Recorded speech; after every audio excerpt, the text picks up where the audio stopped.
Hi. There you go. Is it like shooting past me? Now you're live. No, you're good. Hi, everybody.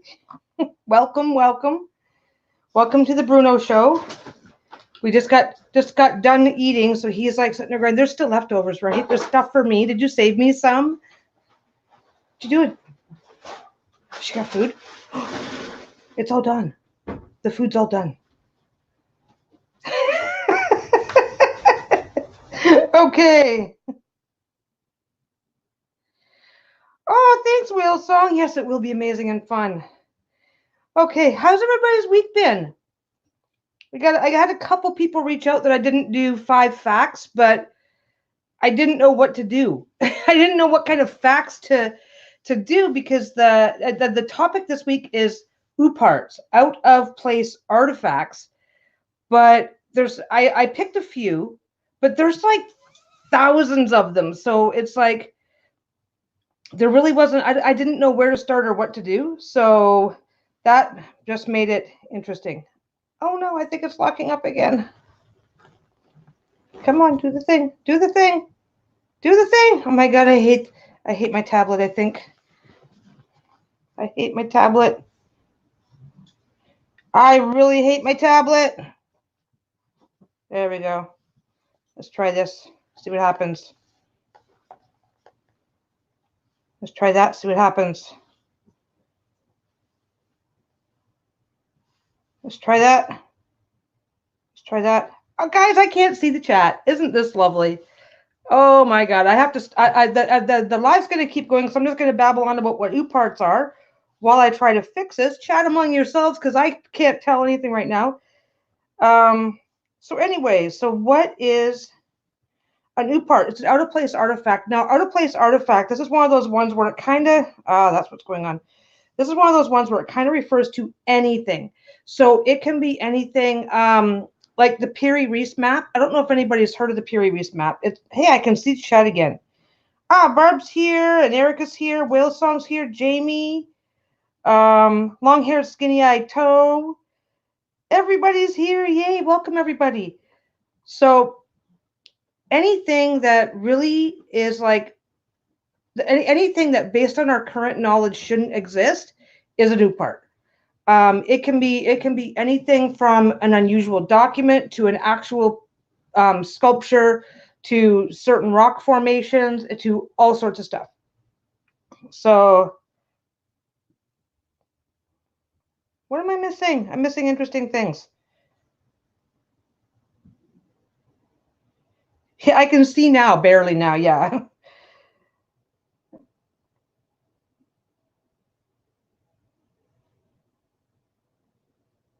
Oh, Barb, I'm so sorry. Well, I hope this will be distracting and entertaining and make the day a little easier for you. Now Shayla's over there whimpering. So yeah, so OOPARTS are pretty simple. Well, the concept is simple. So that's it right there. If it literally is just anything that's out of place. There's the Piri-Reis map. I don't know. I think we were mentioning that just on one of our more recent chats. Is considered it.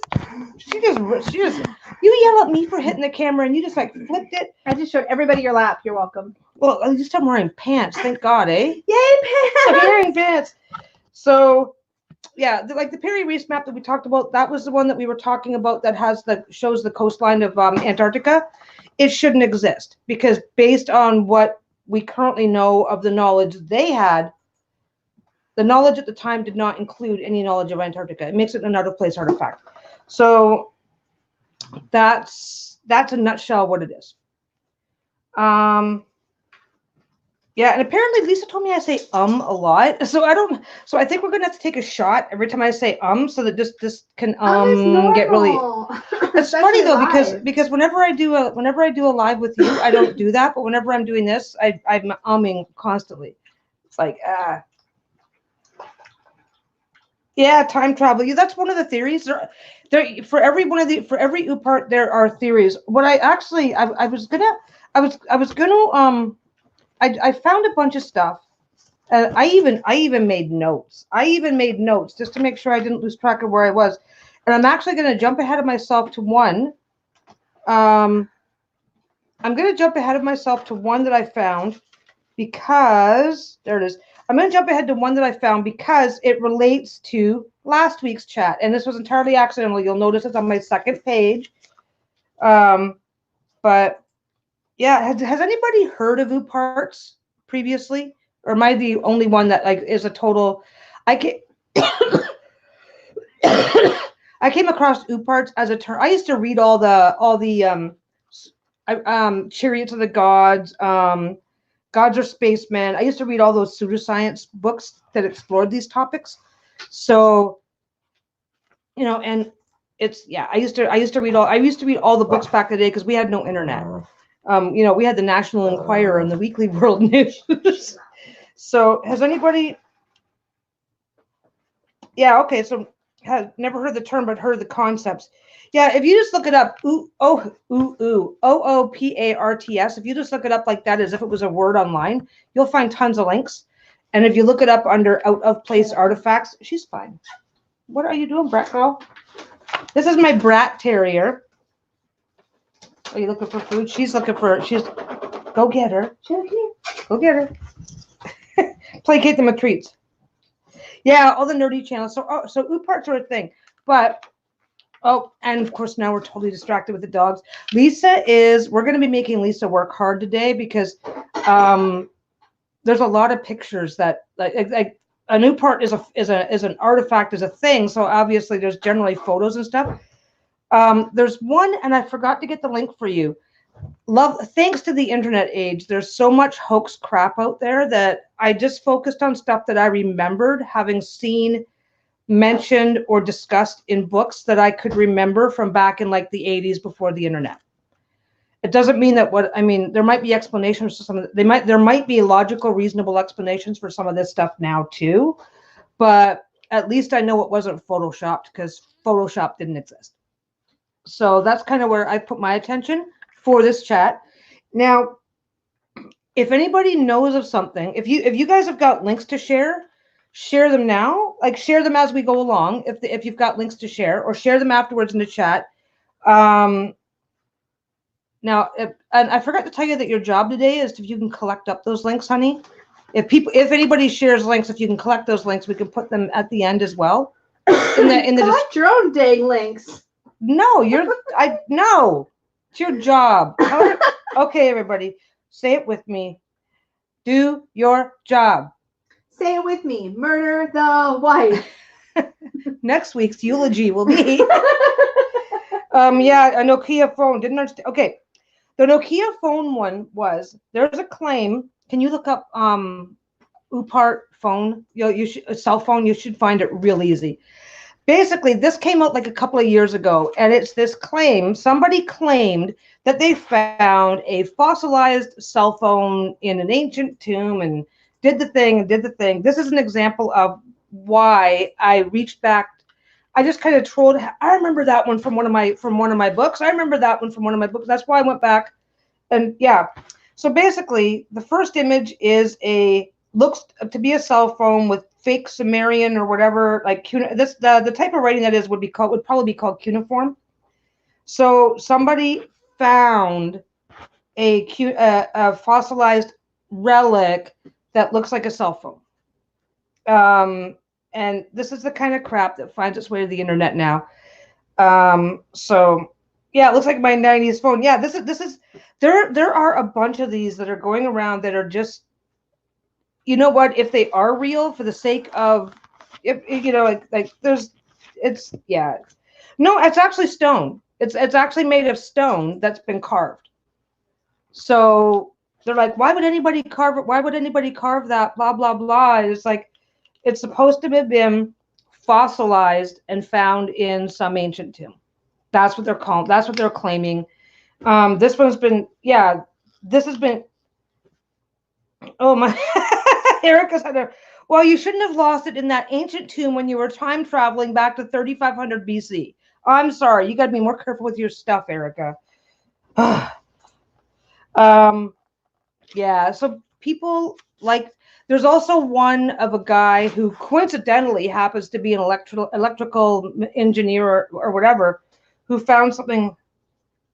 Yeah, Jen. People are trying to say that it's real, and that they had cell phone technology back then, and that it was a broken phone that was left in a tomb and fossilized over the years with the imprint of the screen. And people have got all you go on to the conspiracy, you go on to the more desperate. What's the word for that? There's enough stuff floating around for us to go, that's really fucking weird, that we don't really need to be making shit up.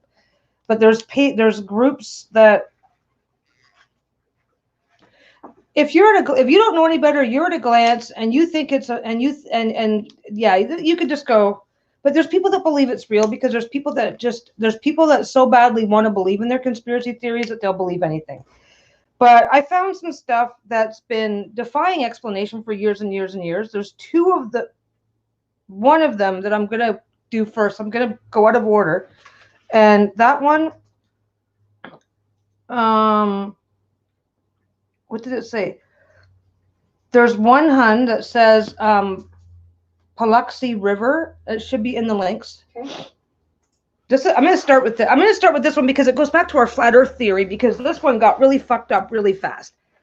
This one got fucked up really, really fast because it is a. Should I wait for the photo to come up? Oh no, it's everything. Everything's on it. Yeah, they'll see it on time. I keep forgetting that I am lagged. So we've got there's a lot of, thanks to Photoshop, and this being the year 2020, we've got a lot of crap to filter through to find stuff that is so this was found in the Paluxy River in I didn't jot down the year, in like 19. The date might be on the write up on that. At the same time, I'm sure. Basically, the three impressions that you're seeing along the bottom, 1930s. and it was found in the 1930s. The three impressions you're seeing along the bottom is a dinosaur. Across the top, you'll see a circle, and beside it, 4 of the little circles, because it's a human footprint. So a human footprint was laid down, then a dinosaur footprint came on top. So, like those are the toes? Okay, at the top, the three here is the dinosaur. But the human footprint went here, and the dinosaur went here. This rock strata is, there's some argument about how old the rocks are, but this was found in a rock strata that is, where is it? Did I jot it down on the other page? Anywhere from around 65 million years. Oh, 58. Sorry. Okay. The dinosaur track that's on top is believed to be from a dinosaur that died about 58 million years ago. And the human footprint is underneath. So obviously this was created human footprint first, then this footprint. The interesting thing is, and I think there might be another link going to footprints, because this was one sample that was pulled up. So everybody said it was a hoax, but when you look up the Paluxy River, Pulaxy River, in Glenrose, Texas, the footprints and dinosaur prints, sometimes crisscrossing each other and sometimes other dinosaurs, went on for 4 miles. So that is one hell of a hoax in the 1930s to be carving fake footprints into 4 miles of riverbed to fake it. Kumbaya artifacts one that's got footprints? Okay, do you see Fuente Magna? No, but if you spell it, it should be the second last one. And there's, let's see. Oh, there's the link. Rename them. The link should say footprints.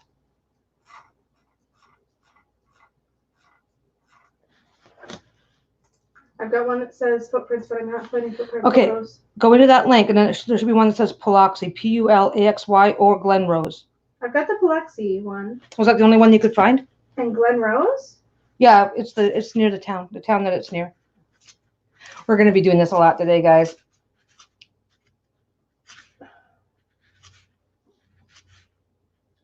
Yeah, the human. I'm not sure about that one particular sample. I saved the photo. Anyway, what's really telling is that these footprints were discovered in the 1930s.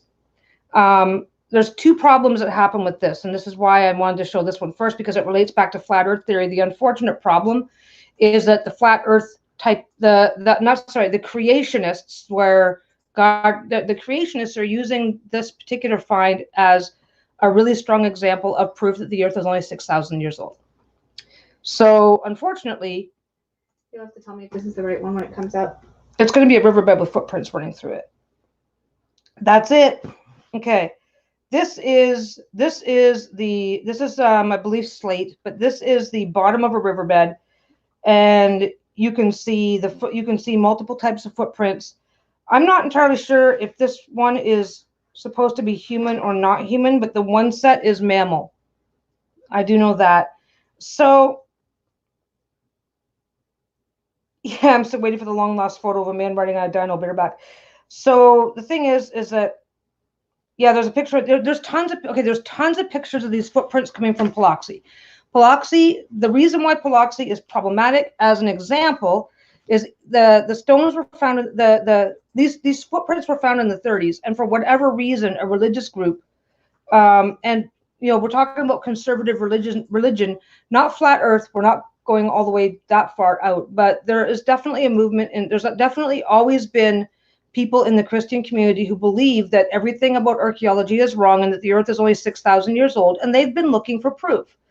They got a hold of these prints. They got a hold of the rights to the land or something about this. So now everybody's screaming hoax.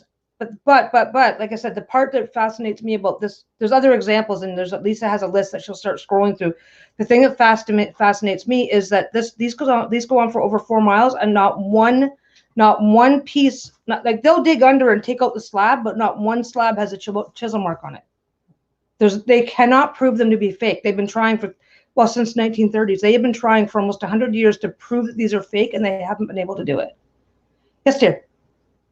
Oh, it was relevant to a comment that was made a while back. Oh, I'm sorry. No, it's fine.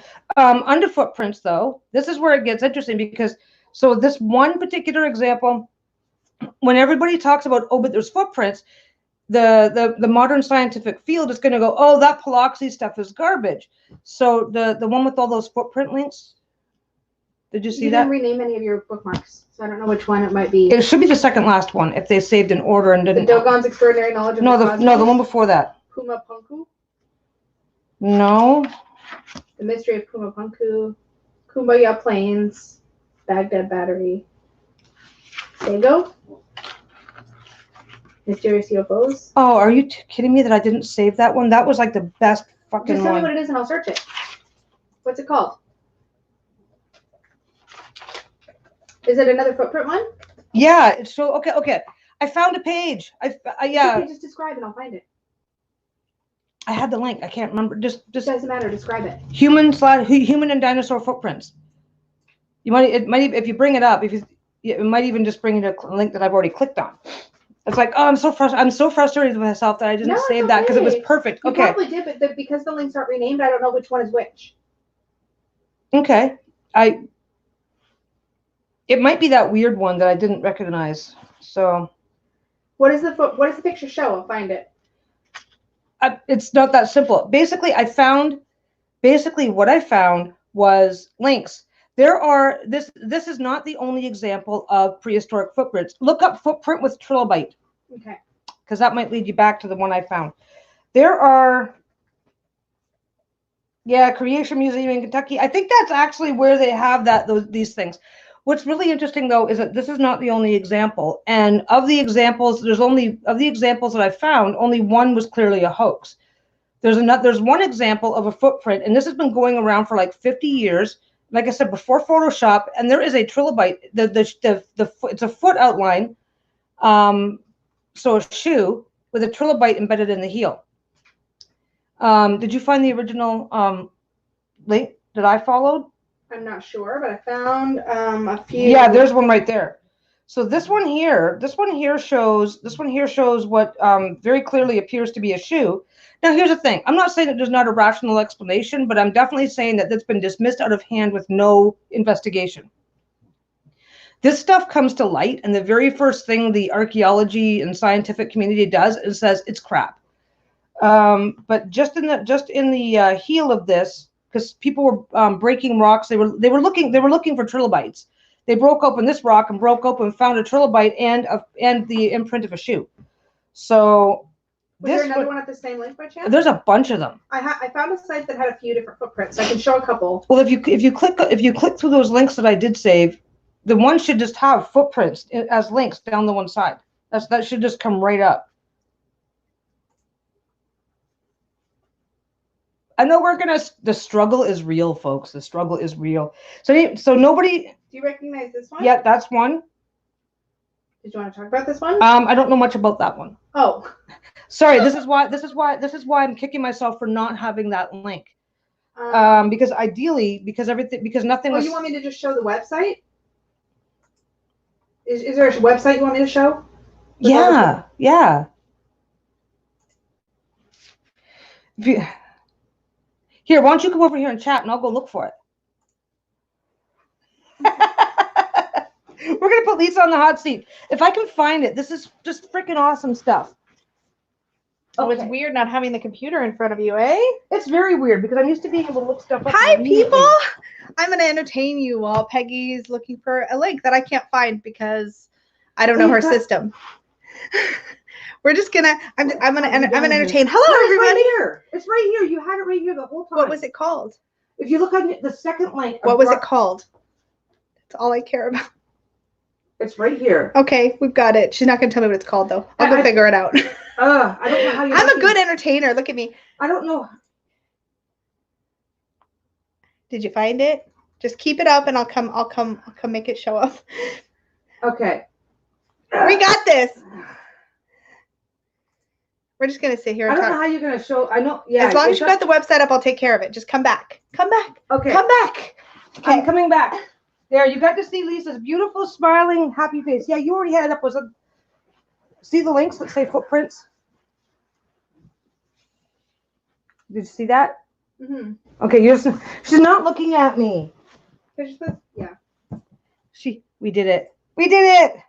Did you miss me? So what am I showing? Just a list of links, or am I? No. Each link leads you to a photo. Perfect. So I'm so sorry that I wasn't able to. I think. You know what it is? Have you ever done that thing where you're just one or two words is the difference between going, huh, and complete understanding?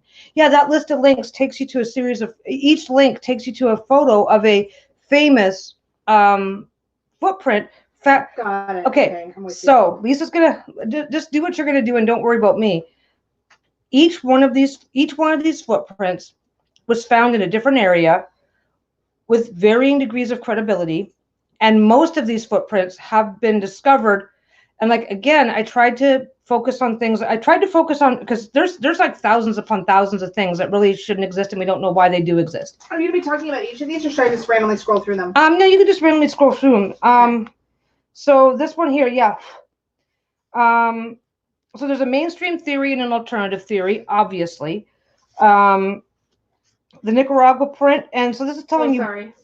Yeah, so that this is obviously this particular site believes that it's all ancient aliens and stuff like that. The really interesting thing is that these finds, most of these are being found in areas in 50 to 400 million year old rocks that shouldn't be it's not possible to stand on a 50 to 150 million year old stone and leave an impression. The interesting thing is that these are ones that basically, remember what you're talking about? I might not still be. Yeah, the strata in which the Nicaragua Print, the strata in which the tracks were found in were originally thought to be 2 million years old, but they're only 50,000 years old. Except for it's still how did that rock form 50,000 years ago? Because that's not kind of how it works. I'm on the Volcano Print now. Yeah, she's onto the Volcano Print. I'm still looking. I'm just looking on this because I can't look at that. That's what's problematic. Because by the time that's fine. Is viewable by everybody else, I may have moved on to the next. Basically, these now I took a look. I looked up all of these footprints before I decided that this was a good series of links to explore. What happens? Oh, thanks, Fairy Wolf. Okay. So what I looked up on these particular links, the reason why they found their way into this alternate viewpoint website is because they haven't been able to definitively prove what these are. They're not finding chisel marks. They're not finding signs of a hoax. And for all intents and purposes, what they are finding is more proof of it's doing more to prove that something that had at least had feet like us was walking around like 50. The one strata that they found was like almost 400 million years old. So that's that. So yeah, this is the Latoli print. Okay, so anyway, I'm gonna stop being. I'm like this. This is the. I'm gonna talk to my tablet. Okay, so this is the first one. So where this has gotten a lot of ridicule as something worth investigating scientifically is because the religious community has latched onto it because the creationist community. And again, the flat earth community is a pretty extreme example of that type of community. The creationist community is still advocating for the idea that our science is wrong and we don't know how and we don't know why, but the earth itself is only 6,000 years old. They've latched onto it. So it's a subject that nobody really wants to touch. Yeah, this is the Burdick print. And again, what they do when they see these things, they take a footprint and they'll dig like around it this way, but the prints themselves have no signs of chisel marks in them. So this is where things get, I don't know that I believe every single one of these is legit, but I do believe that at least a few of these defy explanation. That's where I'm going to leave my opinion. Some of these, you just have to really know what you're looking at to even recognize it as a print. So who knows? Maybe we've got footprints everywhere. Okay. You can walk past the most significant artifact that exists in the history of all humanity, and if you aren't trained to recognize it for what it is, you're just going to keep on going. So there's my thing. That's my. Somebody was. They heard a noise in the hall. Anyway, so that's that. So I think we're off to a good. I think so. Basically, this is probably the footprints in the same rock strata as dinosaurs. I think that's the most controversial part that I know of. Oh, this one is a shoe complete with thread marks and broken heel in Fisher Canyon. Mm-hmm. That one's kind of interesting. Oh yeah. I'm gonna see if I can zoom in the photo a bit. Well, the main reason why this is controversial is not because there's okay. My opinion is because it's basically like, you know, warfare between the creationist community and the scientific community. And you know, we still try to really have a strong respect for people's religions and beliefs. So I don't know what we're going to prove on that. I want to invent a time machine. Yeah, there's a Meister Track. And don't forget now, some of these prints are made in it's called fossilized mud, so it's entirely possible to have a very, very, very distinct print. If you go to any museum, you'll find dinosaur prints that are just as distinct on display. So you can't really go that's too distinct, because that's not really. It depends on what the footprint was left in. Like if this one here, the Kentucky print was probably left in sand, or a more sandy whatever, but swampy mud. If you've ever stepped in some really thick, heavy mud, not the slimy kind, but the whatever, then you'll know. Yeah, that's that one with the trilobite again, that Meister Track. So. And then that's back to the original. Yeah, you know what? Okay, Molly, that's something right there. Like, what if there was a now extinct animal that we were still unaware of that had human feet? Now, how's that for a conspiracy? It's a great conspiracy, because at the time that dinosaurs were running around, at the time when these footprints would have been made, it wasn't believed that there really were any mammals. It was believed that most animals were cold-blooded. Like, it was the age of the dinosaurs. Anything that was mammalian was like the size of a mouse. It was tiny. It hadn't, if it existed at all. So I don't know that. I mean, okay. If I personally have if these are real, if this is in fact true, and I don't see any reason for it not to be true. If they are human, they are not human beings. They are humanoid.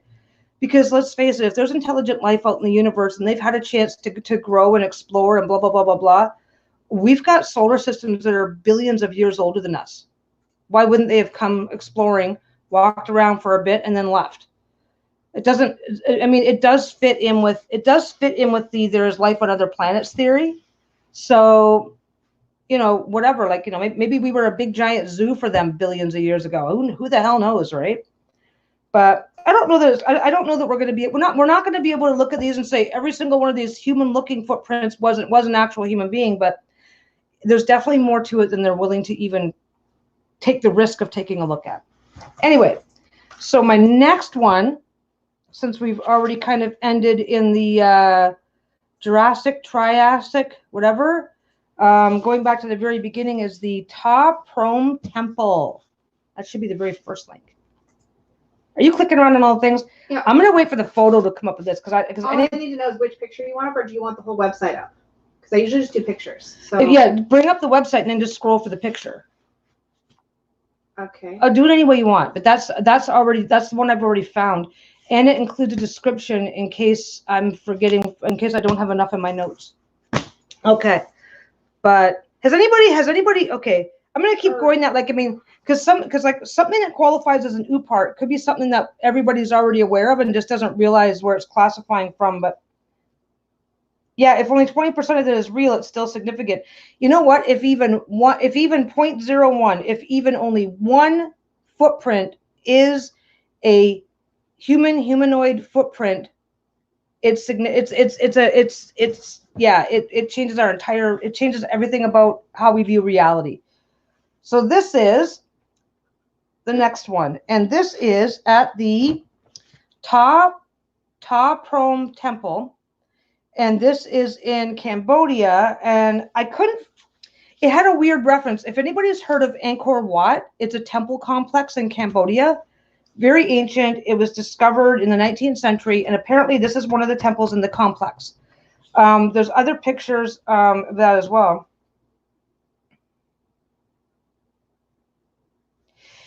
Yeah, Molly says, I feel like there's some truth to these theories, but most of the evidence has been faked in order to prove it. It's never ceases to amaze me how much time and effort fakers put into their scams.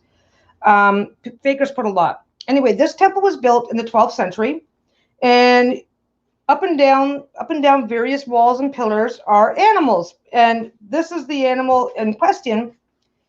If you look up, if you look up the name of the temple and Stegosaurus, you'll find better, more clear pictures. But that article, I believe, comes with other pictures showing the actual zoomed out. Because actually, if you go down, the one picture is probably everybody's gonna know what this place is, with the tree roots. Did you see it? Mm-hmm. Does that look familiar? So this is one of those ancient temples that's got like the trees and the roots coming down. This thing is old. It was built in the 12th century AD. And the Stegosaurus died out 58 million years ago. And the temple, yeah, so this is, I mean, I think it's, now that it's become a tourist attraction, that's kind of, there's so much stuff that is there that if there's not enough photos taken, there's not enough opportunity to spot things. You haven't really highlighted what the deal is with this one, so I'm gonna go back to the top. Okay, go back to the top. The center photo, you might not be looking at it. The center photo of the animals is a Stegosaurus. Yeah, tell them. Oh, I'm sorry, guys. I know, because I see. I got babbling and tangented on to where the temple was, and so that is a Stegosaurus. There are better pictures that show it more clearly, all over the internet. I can actually zoom it in as long as I'm not on the website. That's what I was saying. Okay, so I'm sorry. Here's the picture. Yeah. And then I'm going to zoom it in so you can really see. Lisa's going to zoom it in, and that is it there. Apparently, according to archaeologists, it's a wild pig, and the scales on its back are leaves, because everything else looks like what it's supposed to look like, and this is obviously doesn't look like what it's supposed to look like. So this is not the only place in the world where they have found drawings on walls, cave drawings. This is not the only place in the world, but they have found carvings and images and depictions of things that we can only describe as dinosaurs. If you look, it's got the horns leading to the frill. It's got it's the very stereotypical Stegosaurus shape. Leaves don't look like that, honestly. I mean, they were depicting things that they knew about.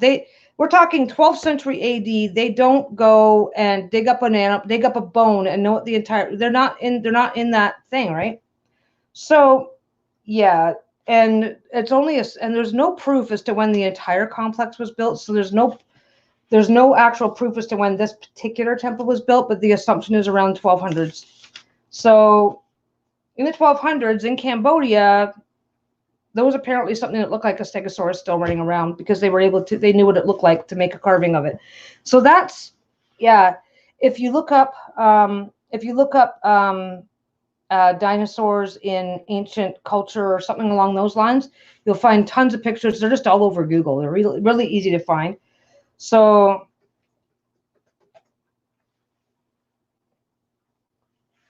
yeah, yeah, Donna, how come the other animals don't have leaves? Because the other animals don't need to be debunked. There's one called the Inca stones, and I looked that up. Now there's like that one's surrounded with mystery and theory and mystery. I was just showing it to Lisa actually. The Inca stones are carved stones. Ica stones or Inca stones? Ica stones. I keep saying I always get it wrong because they were in Bolivia.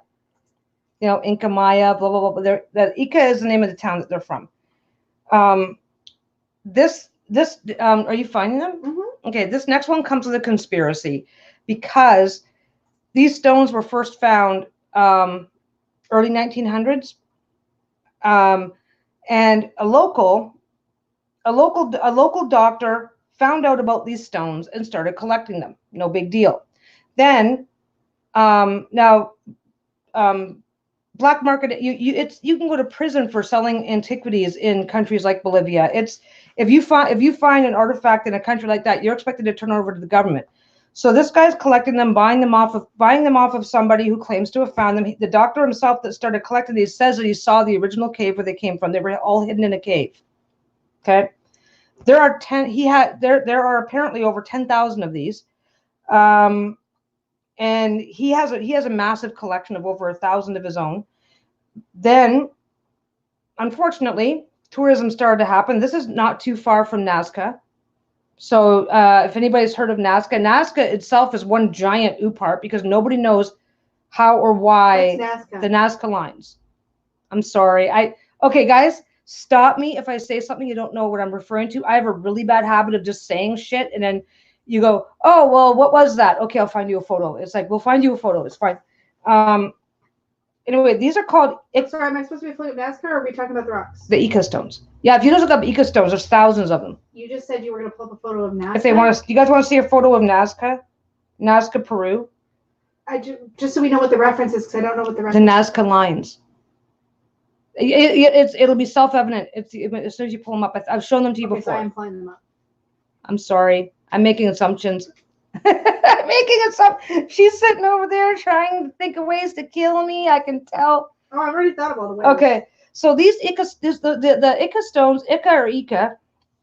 I'm going to talk about that while you look. It's fine. The Ica stones also include drawings that are also found at Nazca. Huh. What? Oh. Weird lines on the ground? Yeah. That's them. Okay. Let me just pull these up. Okay. Conspiracy theorists believe that Nazca and the Inca lines are evidence of an ancient spaceport because these lines were made. They have no idea when the lines were made because. What are these? Are these like engraved, like a context? Okay, I'm gonna go. This is gonna be the big circular day. Sorry, I'm kind of corralling you because I'm. No, you're fine. You're fine. Okay, so. This looks like a weird ant. These are. You can see these on Google Earth, and it's a spider. That one's a spider. Okay. In Nazca, Peru. You can see these on Google Earth? Yeah, you can see these on Google Earth. If you look up Nazca, Peru, if you look up Nazca lines on Google Maps, it will take you to the plateau of Nazca where you can see the lines and they go on for miles. Basically, what you've got is you've got an underlying series of perfectly straight lines and nobody knows what they were for. Okay, that's the underlying layer.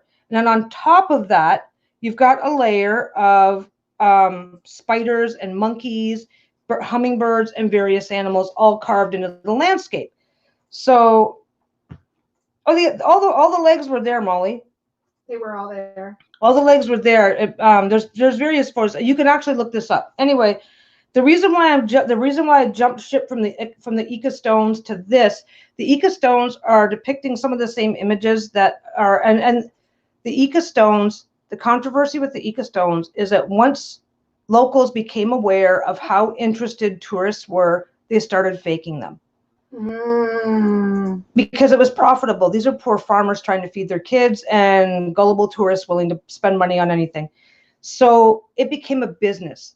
So when you go back to the original doctor, he's like, I don't care what they're doing with these now. These were not a tourist. There were no tourists were coming here when I saw 10,000 of them in a cave and when I started collecting them. He's been collecting these for decades. I don't know if this guy's even still alive. Yeah, this is a kind of an overview. This is kind of an overview, but if you get in, like I said, you can see it for yourself on Google Maps. When you get in, you can see this. And some of these images were found carved into Ica stones. So the controversy of the Ica stones is that there's definitely more fakes than real stones now because of tourism.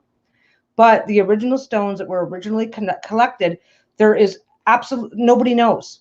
Nobody knows because there would have been no money in it then.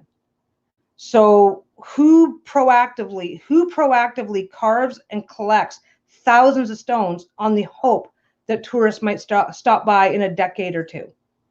So there's a really big controversy around that in the first place. But these Ica stones, they're depicting dinosaurs, and they shouldn't. Why would even if the locals are selling stuff to impress the tourists, why dinosaurs?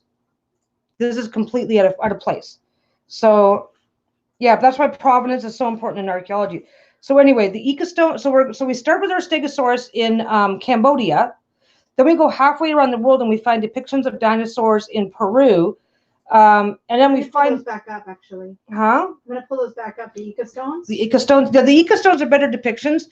The Stegosaurus one on the Peruvian temple is more legitimate. I don't know how to describe that. Like I said, the Ica stones, nobody knew what the hell they were when this guy started collecting them, and yet, yeah. So this is the kind of, yeah, the one on the left, I remember seeing that in a book that was originally written in like the 50s. So yeah, the one on the left existed before tourism hit the area. The one on the right, I don't know. That one doesn't look familiar. So anyway, yeah, so there's that. Like why is that happening? There's no reason for that. So this gets really, really confusing.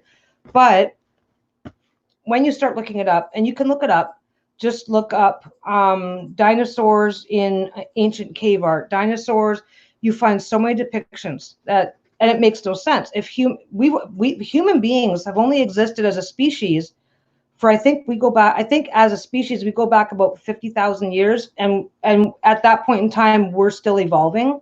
Like we are still evolving. Humans are still evolving. They've proven it.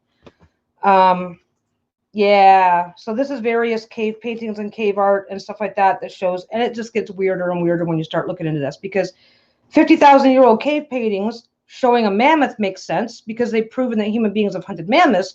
But why are they hunting brontosauruses? Why is that depiction even there? So there's that. So that's OOPART number 2.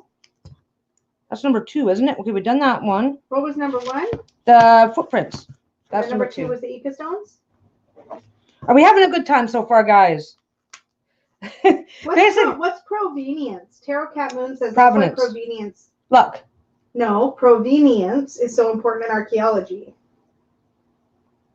Oh, I thought it was just provenance, which is luck. Is that just a typo, Tarot Cat? Providence is luck. Tarot Cat, if I'm being like illiterate today, is that just a? No, provenience is the chronology, the ownership, custody, or location of a historical object. Okay. I thought you meant providence, like just luck. So that was me misunderstanding you. Sorry about that. The importance of it in our archaeology. Mm-hmm. Yeah, I misunderstood the word. That's on me. That's all me having a dumb. Sorry, guys. Oh, Tamaya Spirit is here. Finally got alive. Yeah. Okay. Erica has to go to bed early. That's okay. This one here's mostly show and tell, because when you're looking up OOPARTS, I mean, the only reason why I feel like I have anything, it is next to impossible to look this stuff up online now, and because of Photoshop. It's crazy. I've seen references to things that I know only had 1 or 2 existent pictures at the time that I heard about it, that now have like thousands of photographs, and they're all different. And it's like, those aren't real, because I know that they're not real, because I know that somebody wrote a snippet about this thing, but at the time that snippet was written, only 1 photo was known to exist, and the artifact itself is now in a museum somewhere, and they won't let anybody see it. So yeah, Photoshop reigns supreme in archaeology, in pseudo. What do we want to call this? Like, I mean, some of this stuff should be getting investigated seriously, like they should. Like, I mean, even if you don't believe it, rule it out once and for all, so people will stop being stupid. I mean, one or the other, right? Anyway, so yeah, this is basically the show and tell edition. Number 3. This is okay.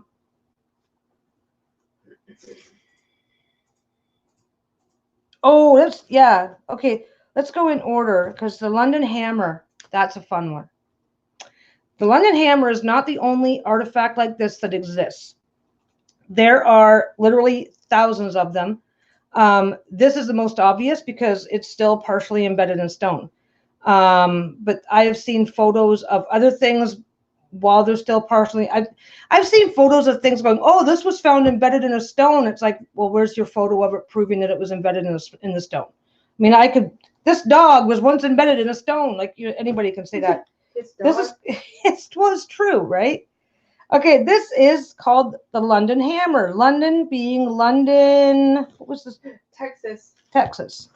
Yeah, London, Texas. This hammer is a what kind of a hammer did they say that they think it was?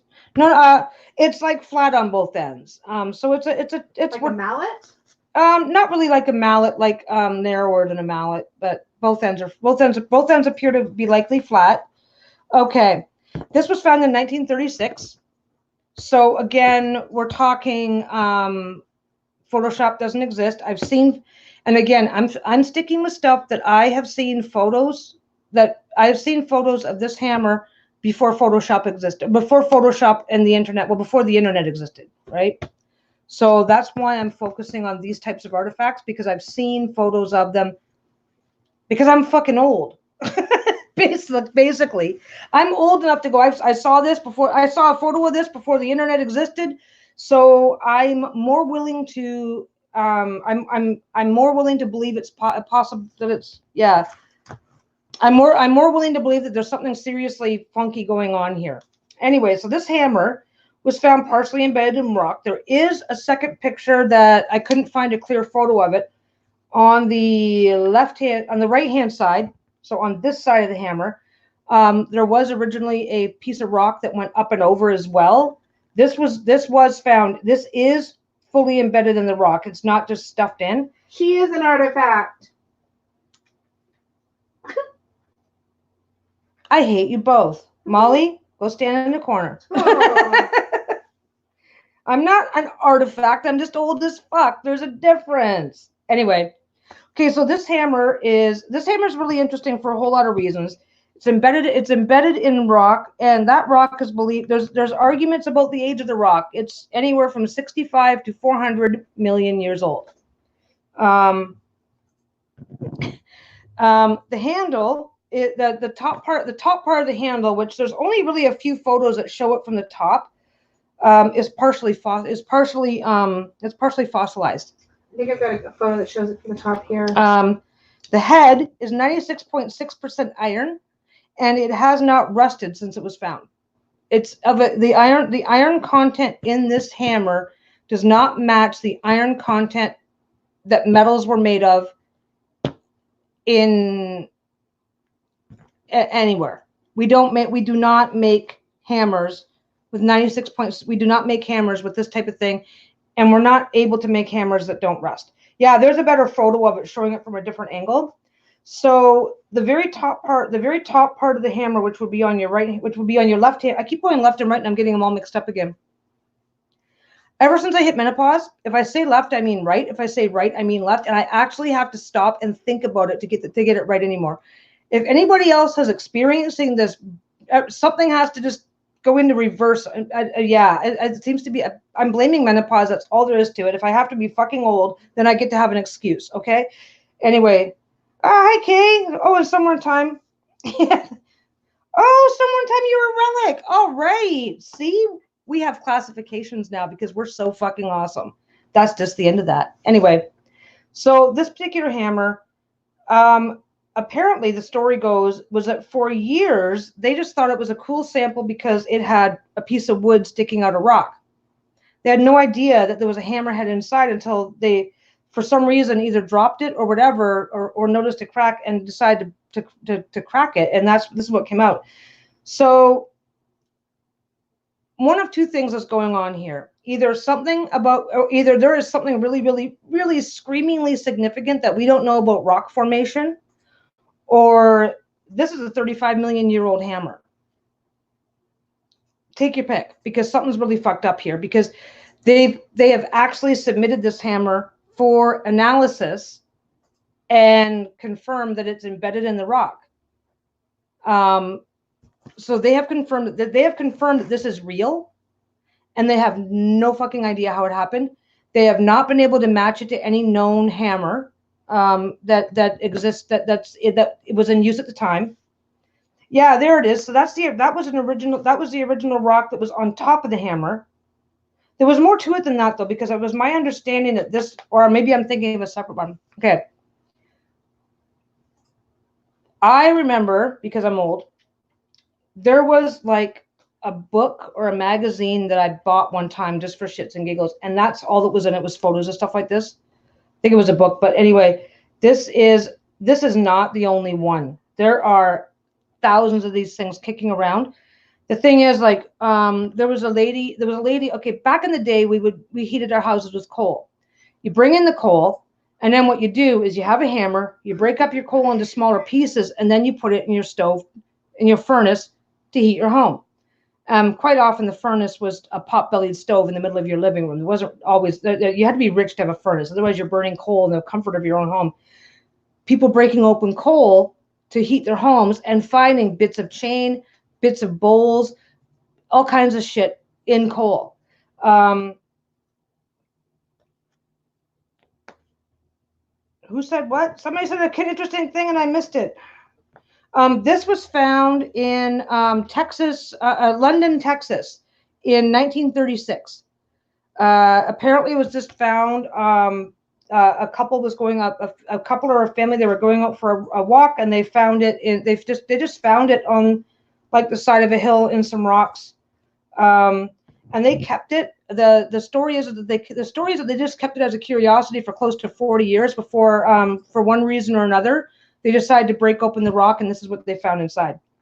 So, yeah, central heat cases. Yeah, so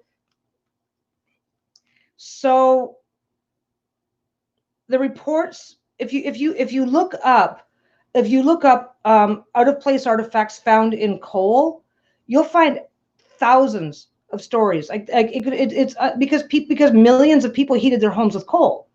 So you're bringing in, and you didn't buy your coal like this. You might have a big lump like this, and you've got to like break it up to use it. They didn't. I mean, that's your job. When you get it, you put it in the hod, and you break it up. You put it in the hod. So yeah, this picture here is showing the very top. So that top section there is carbonized. It's in the first stages of fossilization. So yeah. So okay. Yeah, metal screws found in ancient rock. There is so much stuff. So this is one of the most famous examples because it's not just found in coal. When they find stuff in coal, the scientific explanation is always, oh, that fell in. Somebody dropped something and it fell in, and it didn't break out of the coal. You just happened to find it while you were breaking coal. It's so easy to just, because. Like, I mean, a lot of these discoveries found in coal are like, we don't heat with coal anymore. A lot of these discoveries are from like the 1800s and stuff, right? Anyway, so going on, I could go on about this hammer. Oh, hi, Dustin. Oh, let's go. Let's skip ahead to one that will catch Dustin's attention because he's going to roll his eyes and. Anyway, so this hammer, I am in love with this hammer because they've never been able to debunk it. They have never been able to prove. They don't know what the hell. Okay, but they won't admit that it could be real and that somebody was walking around with a hammer 600 million years ago, 60 million years ago.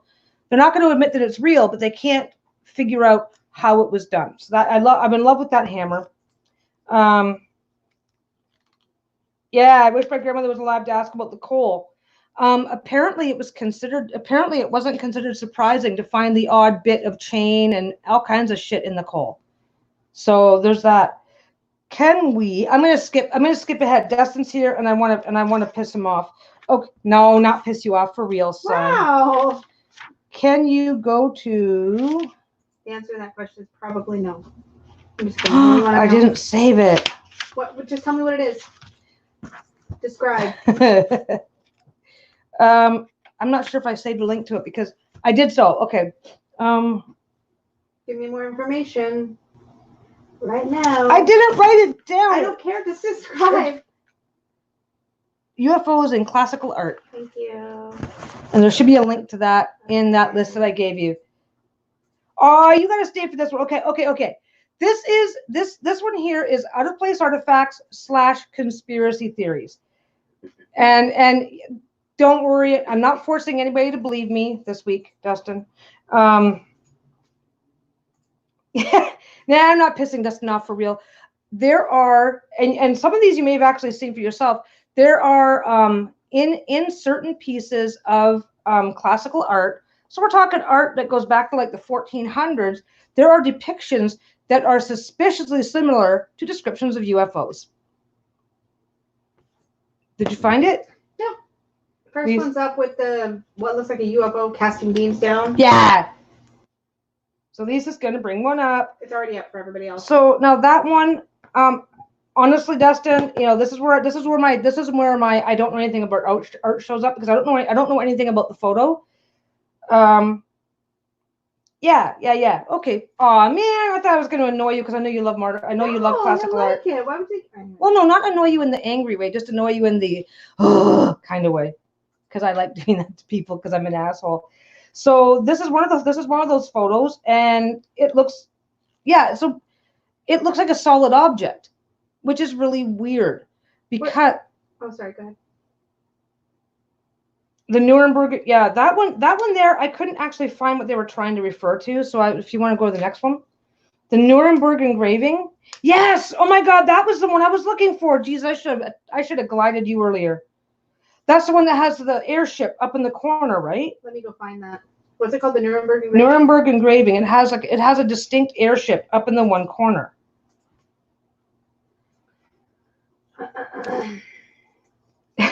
Maybe that's what it is. There's a story about a pope who tricked the devil into building a church, and that's what that painting was supposed to be about. No, that's not the one. Okay, Nuremberg engraving. I'm working on it. There is one, and I can't remember the name of it, and it's like some sort of an outdoor scene, and up in the corner, it looks like a blimp. It looks a lot like what we would assume a blimp, like what the old blimps used to look like, except for the painting itself was from like the 1500s, and that they didn't exist then. But if you can, oh, my wife is ready to kill me. Are you okay over there? I warned you. No. I'm totally fine. I'm just trying to find it. Oh, here it is. I think I found the right one. Okay. It's one of those things because it's hard to sometimes find the exact right thing you guys are trying to talk about since I haven't seen them before. Okay, here we go. Is this the one? Ask Dustin. Ooh. Las Labradas in Mazatlan, Sonora, Mexico. Unmovable lava rock carvings that were made when neither metals or tools were available in that time period. Yeah, see, and they're actually depicting physical structures up in the sky, which, even from an imagination perspective, doesn't fit the time frame. Oh, Dustin has a link. What? Okay. Yeah, there is a ton. I actually was going to go through, Tamaya, I was going to go through for some of these because if you look up, there's so many temples that are just literally carved out of solid blocks of rock. These temples shouldn't. There are places that should not exist based on what the technology of the day was. So they're either way older than we think they are, or the technology was way more advanced than we think it is, and we can't get anybody to agree with either idea. How's that going over there, hon? Everything's fine. Are you wanting me to put, yeah, here's the Nuremberg thing. Oh yeah, put up anything you find. I don't care. I'm fine with it. That first. This is the one that Dustin was talking about here. Would you find it? Yeah. Dustin popped up a couple of links too. That's what I'm on. Oh, okay. These are the ones I found before, but I don't see. Ooh, hidden great. Okay, Dustin, I will tell you right now, Dustin, you need to do a video on this because I found enough material just in classical art to keep me busy for days. And you're the expert on that. We can do a collab, and then you can educate me because I don't know enough about art, about classical art in general to really make a lot of sense of it.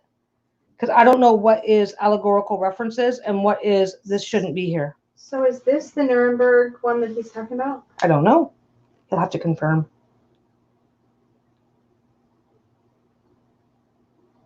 I think that's one of. No, I don't know what that one is. Okay, just go back to that. Just get rid of everything and go back to that original link I shared with you because it was a bunch of. Yeah, that's the one. Yeah, there's a bunch of good examples on the on that link I did too because I wasn't trying that hard. I just thought it'd be fun to bring it up now because I know Dustin can't always stay for long. Here's another one. You and I are going to be talking later. You're going to educate me on this. You're gonna. Oh yeah, as a guest, yeah, Dustin, you need to be a guest speaker one day and just do mysteries of classical art. Look at this like laser beamy thing. You can't see it because of the delay. Yeah, no, that's fine. It's actually I'm only delayed by a few seconds right now. Yeah, have Dustin on as your guest speaker. Yeah, I have to do a mysteries of classical art. So this one here again, this is I don't know anything. And again, Dustin's going to have to be the expert on what this painting is and how, and if he recognizes it, where it's significant. But this is supposed to be it's not showing the entire thing because in the bottom there's a woman. And it's supposed to be her receiving the divine message. It's supposed to be Mary getting the message that she's about to have, that she's going to have God. Mary being basically her birth pregnancy announcement. But the object at the top shooting down a beam makes no sense. So there's that. And then one of the other ones showed two of them show distinct objects in the sky that make no sense. Well, there's this one. I need to go back and get all of these links, put them in the description later. Oh, good luck. Yeah, see, this one here has a distinct object up and behind the lady's bowed head. And of course, I mean, that could just be a flaw in the piece. It's 500 years old, but I mean, there's people that just simply don't believe that and that it's put there intentionally by the artist. Check out this one though.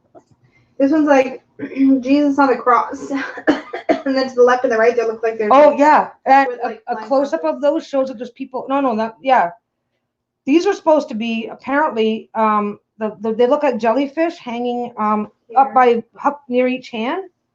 Except for there's no reason for there to be jellyfish. And when you bring them in, they're clearly showing what's supposed to be a physical object. People say that it's like a representation of the sun and the moon. Other people are not so sure. It looks like craft, some sort of a spacecraft flying away. I have no idea what it really is, but it's definitely like it's weird that it's there, and it's weird that these kind of depictions continue to be there. So that is the yeah. There's one that I was actually looking for because, like I said, it literally showed an airship of some kind floating in the air above some sort of a scene. It was really, really clear that it was not some sort of a mistake or accident of one of those here. Of the art. Yeah, Space Jesus. It was really weird. It's like, why would anybody conceive of that? It's like, what was going on in that guy's society at that point in time for him to conceive of that as being something he should put into his art? Literally shows a figure inside of like a bubble. Yeah, and again, but look at that. There's one on the left. There's one on the left that's red. There's one on the right that's like a silver. The silver one especially, I found a picture on Google that zooms in. The one on the right especially, there's a person in it. There's a one right here. This one right here. Yeah, I just zoomed in. People will be able to see it better in a second. Okay. It's actually the one on the left that you can see like a human figure inside. The red one? This, like starburst. Yeah, the red one. Yeah, you can see a human figure in both of them. See? It's like they're up in the air and they're floating around. Yeah. So I don't know what that means. I don't know what that means for what they may have experienced back in their day, but they obviously had some beliefs that aren't quite what we thought they were. Again, it makes all of these, so all of these pieces contain an OOPART. There are depictions on Egyptian walls too. There are, I probably want to do a completely separate one on ancient spacecraft. Objects and depictions that, looking at it from a modern eye, you go, whoa, that looks amazingly like the cockpit of the space shuttle, or the original Apollo capsules, or whatever. There is one though that we will be looking at. I lost a sheet. I lost one of my sheets of paper. That's why I'm all screwed up. Oh no, I didn't. I just didn't write enough stuff down. Okay. Yeah. Oh yes, yes. Oh, and it was brought up earlier, the Los Labradus in Mazatlan, yes, the rocks. I've got an image of those. Oh, perfect. Perfect. Thank you. Let me just pull that up really quick, actually. Yeah, Kim, aren't they supposed to be styled as representations of angelic bodies? They are, except for why are they inside? Why are they inside something that moves? It makes no sense. It makes no sense that the artist would even imagine something like that unless he had a reason to believe something like that existed.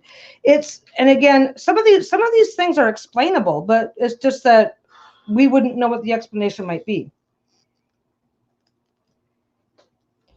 Our version of white-robed cherub-like angels was a Victoria area invention, right? I believe it was. Yeah, I mean, I'm not going to pretend that I know what it means. I just know that it deserves investigation. And it's like, no, that's just artistic impression, and nobody's even willing to. It's the elephant in the room. In classical art, especially like in the super old classical art, whatever, it's just the elephant in the room that nobody wants to discuss. I've seen this. I've seen something like this. Yeah, it's like they walked up while the lava was still cooling and just drew in it with their fingers, and they have no idea how or why that happened. There's no tool marks. There's no tool marks on these things, so they don't. And so it's like, unless somebody just sat there for months, they have, yeah. And that's not the only place that those exist. There's also, and again, this we could be down this rabbit hole till midnight. Honestly, this is like, this goes on forever. There is, what the heck? Look at this one that Dustin shared. Hold on, let me bring it up. There we go. Check this out. Let's see. Sorry, you guys are spending most of this time watching the top of my head as I look at my notes and read the chat. Yeah, yeah.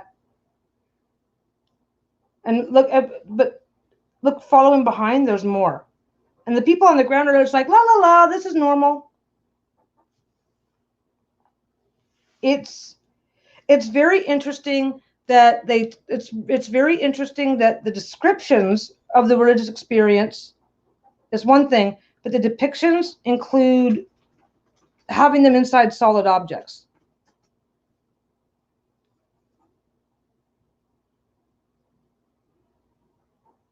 Wait, what about snow? That's what that painting is called, is the miracle of snow. Yeah, that's not snow. That is not snow. And like, people aren't even dressed for snow. Yeah, they're really good at painting people, but the clouds are stylized, because it makes no sense. Here's the thing, is that what you can be absolutely 100% sure of is what they believed about the physical world around themselves and what we think they believed are two different things, or this painting couldn't exist. I mean, we're definitely wrong on some level. It's like, it doesn't mean that Jesus was an alien, but it doesn't mean that he wasn't either. But it does mean, like I said, the things that we believed. Yeah, here's that zoomed in. I'm just gonna bring this up because we were just talking about this, but this coming up is that.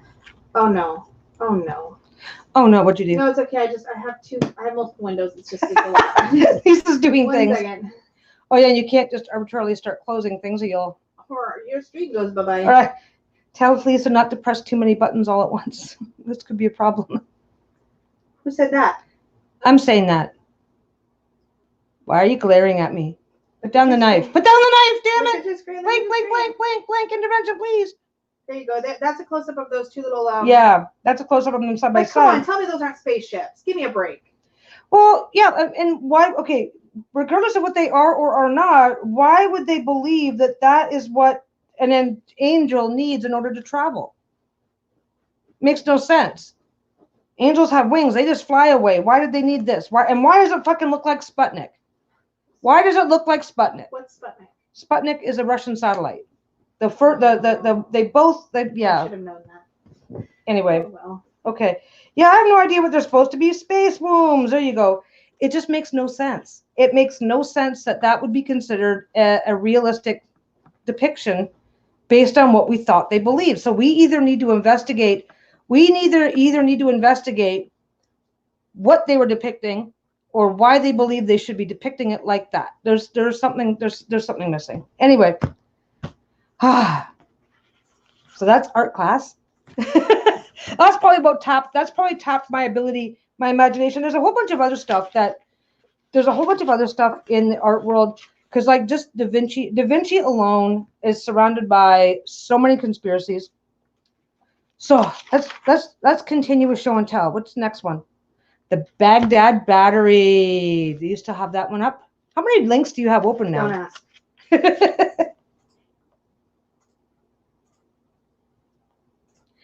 Lisa's going to go find the Baghdad Battery. The Baghdad Battery is actually, it's not a one-off.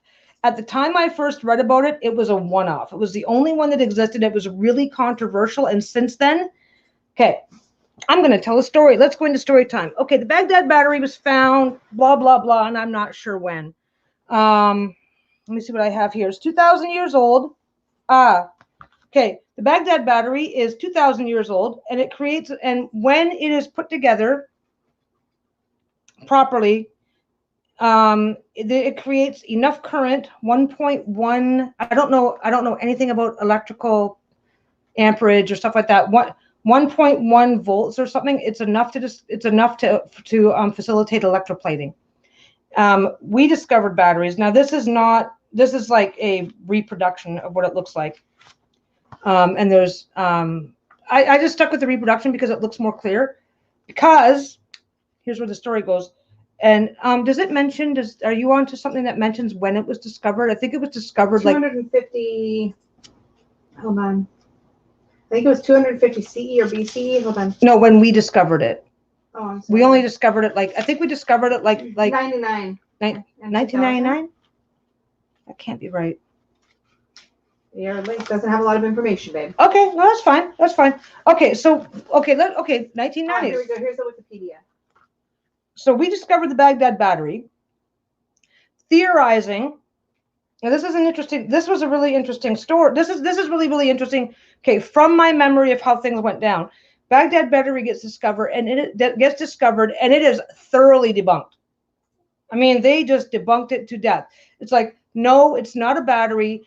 They just happen to be storing some. Okay, what it is? It's a jar with a copper tube and a copper holding area inside, a wire of some kind coming out. And again, I know nothing about electricity, so I'm hopefully if you want to look it up for yourself, you'll understand that better than you're going to understand me.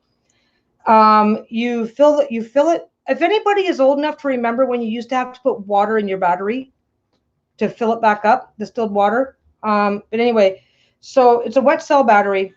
You pour vinegar into you pour one kind of fluid into the one chamber, one kind of fluid into the other chamber. It creates a current. You can run wires from that into solution and do electroplating. This is what they figured out. Of course, they debunked it. No, you guys are just full of crap. You're just making shit up. This is not real. This is not what it is. This went around the scientific circles for years and years and years. Yeah, this is basically a drawing of what they originally found. So basically, it's like you guys are just so desperate to find something interesting that you're making that you're trying to take a storage container that held copper and turn it into a battery. Well, until they found thousands of them in a cache, in a cave. I forget where they found them. They dug them up. They started digging up these batteries everywhere, and they started finding, because as archaeology, that's the word I tried to say. Archaeology. As archaeology continued to grow and blah, blah, blah, blah, blah. 1938 it was discovered. It was discovered in 1938, and it was discovered in 1938, and for like the next 50 years, Q screams up, "You're full of shit. This isn't a battery. You guys are just idiots." They have since then, over the years, found thousands of these things, found depictions of them, found these were from Babylon, weren't they? And this, Baghdad. Here's a diagram of how it works. Hold on. I thought I wrote down more information about this. Okay. What did you need to know? I've got an article up. Just where it was found. Anyway, as they're doing more and more, because 1938 is before World War II, so it's got an asphalt stopper. They knew how to use asphalt. Kujut Rabu, just outside Baghdad in modern day Iraq. Mm-hmm. So as they start doing more and more archaeological investigation in the area, they start finding more and more of these things. They finally, 50, 60 years later, are ready to admit that, oh, gee, they just might be batteries after all. And yeah, so they finally admitted that they are actually batteries. And so this has the, oh my God, we had McDonald's for dinner because we're stupid, and now I got greasy burps. Donna knows what that's like. Sorry, throwing you under the bus, Donna, but oh my God, I'm trying not to belch. It's going to be bad if I do.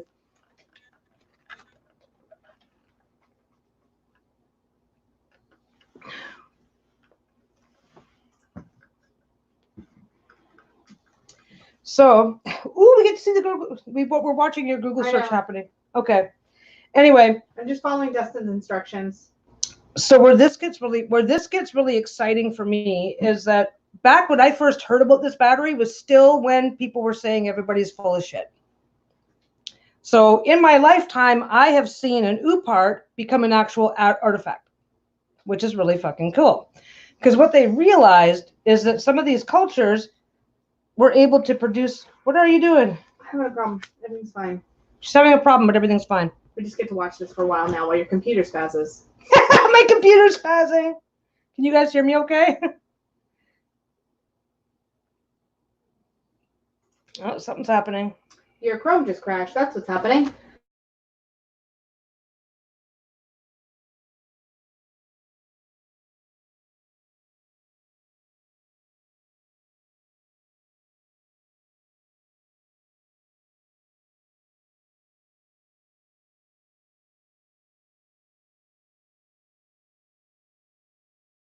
Blue again. It's blue again. I think. Dustin, bad boy, you made my computer crash. It's not those 4,000. It's not those 4,000 windows that are open. Anyway, so the gigawatts broke the stream. The gigawatts broke the stream. Okay, so anyway, I personally remember when this Baghdad battery was this really cool topic, because it was like people were creating Baghdad batteries. Because a wet cell battery is fairly easy to create a wet cell battery, and we have in our equipment just a regular voltmeter is sophisticated enough to pick up the current. I mean, you can make potato batteries. So this was fun. People were doing this, but the scientists, the archaeologists were saying this is not real. You guys are just trying to make and they found them. They found proof. They finally proved that yes, these batteries were real. They existed. They were in use. They used them for electroplating, and apparently they used them for other functions. You know what else is really, really interesting is that the components of the Baghdad battery match the components of a wet cell appliance that Edgar Cayce prescribed as a cure for some of the diseases that he treated. And he is the sleeping prophet that we discussed in a previous live not too long ago. But that is a different problem. I hope you guys are hearing me. That's everything says I'm on. So You're good. You're good. Oh, I'm good? Yeah, Okay. oh, yeah. Lisa says I'm fine. So I hope, okay, did that make sense? For me, this is a connect the dots artifact, because it's really, really interesting that Edgar Cayce described a wet cell appliance as a medical device. The Baghdad battery, which they would have known, they might have heard about it in his time, but I really doubt it. Because don't forget, we have the internet, and we have people can live stream from archaeology digs worldwide if they really want to. That didn't happen in his day. Something gets discovered, and it could take years for the information to reach the general public. So I have no idea. But he described this device. He described something that sounds very similar to this device as a medical appliance. The not the Babylonians. I think it was the Babylonians. I think this is attributed to the Babylonians. Is it? I think. Wasn't this? Oh, you don't have to look it up. I'm allowed to be wrong. That's what I think, but I can look it up later too. I might be able to confirm. Give me 2 seconds. Oh, Adventures with Carl. Hi. Hi, anybody else who's come in too. Like, I don't want to.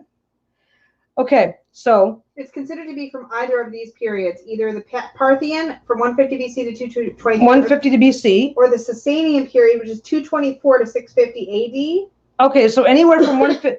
The particular battery that they found was, well, 2,000 years old, but they're not saying what culture. They're not, well, because it was found in basically Iraq, so whatever was there at the time.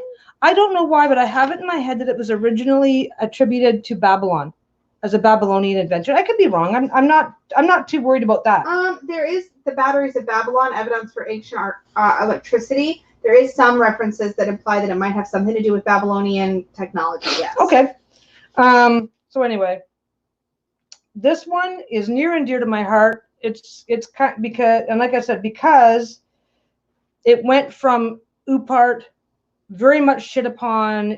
You guys are just making stuff up. I mean, there are entire segments of the archaeology community that were calling this a hoax for years and years and years, until more of them. And now over the years, they've discovered so many of them that they can't pretend it doesn't exist anymore. Barb says, I read that they didn't find evidence of electroplating at the time those batteries were made. Yeah, that was one of the reasons why. That's one of the reasons why they said no. Apparently, they found evidence of electroplating since then, because apparently they found, I don't know what all they've apparently found, because once they started finding more of these batteries, they started finding more proof of what they were used for. But apparently they did find some metals that were electroplated. But we electroplate jewelry, and they were electroplating other things. So I don't know where the connection on that is, but it definitely has a reputation. It definitely got, to me, there's a connection, because like I said, you've got this sleeping prophet dude describing to a T what would have been a Baghdad battery as a medical appliance. So I have no idea what they would have been using it for back then. I don't know. I think it's very weird that there's a connection between these batteries and Edgar Cayce. Like, that's just very strange. But, and again, I don't know.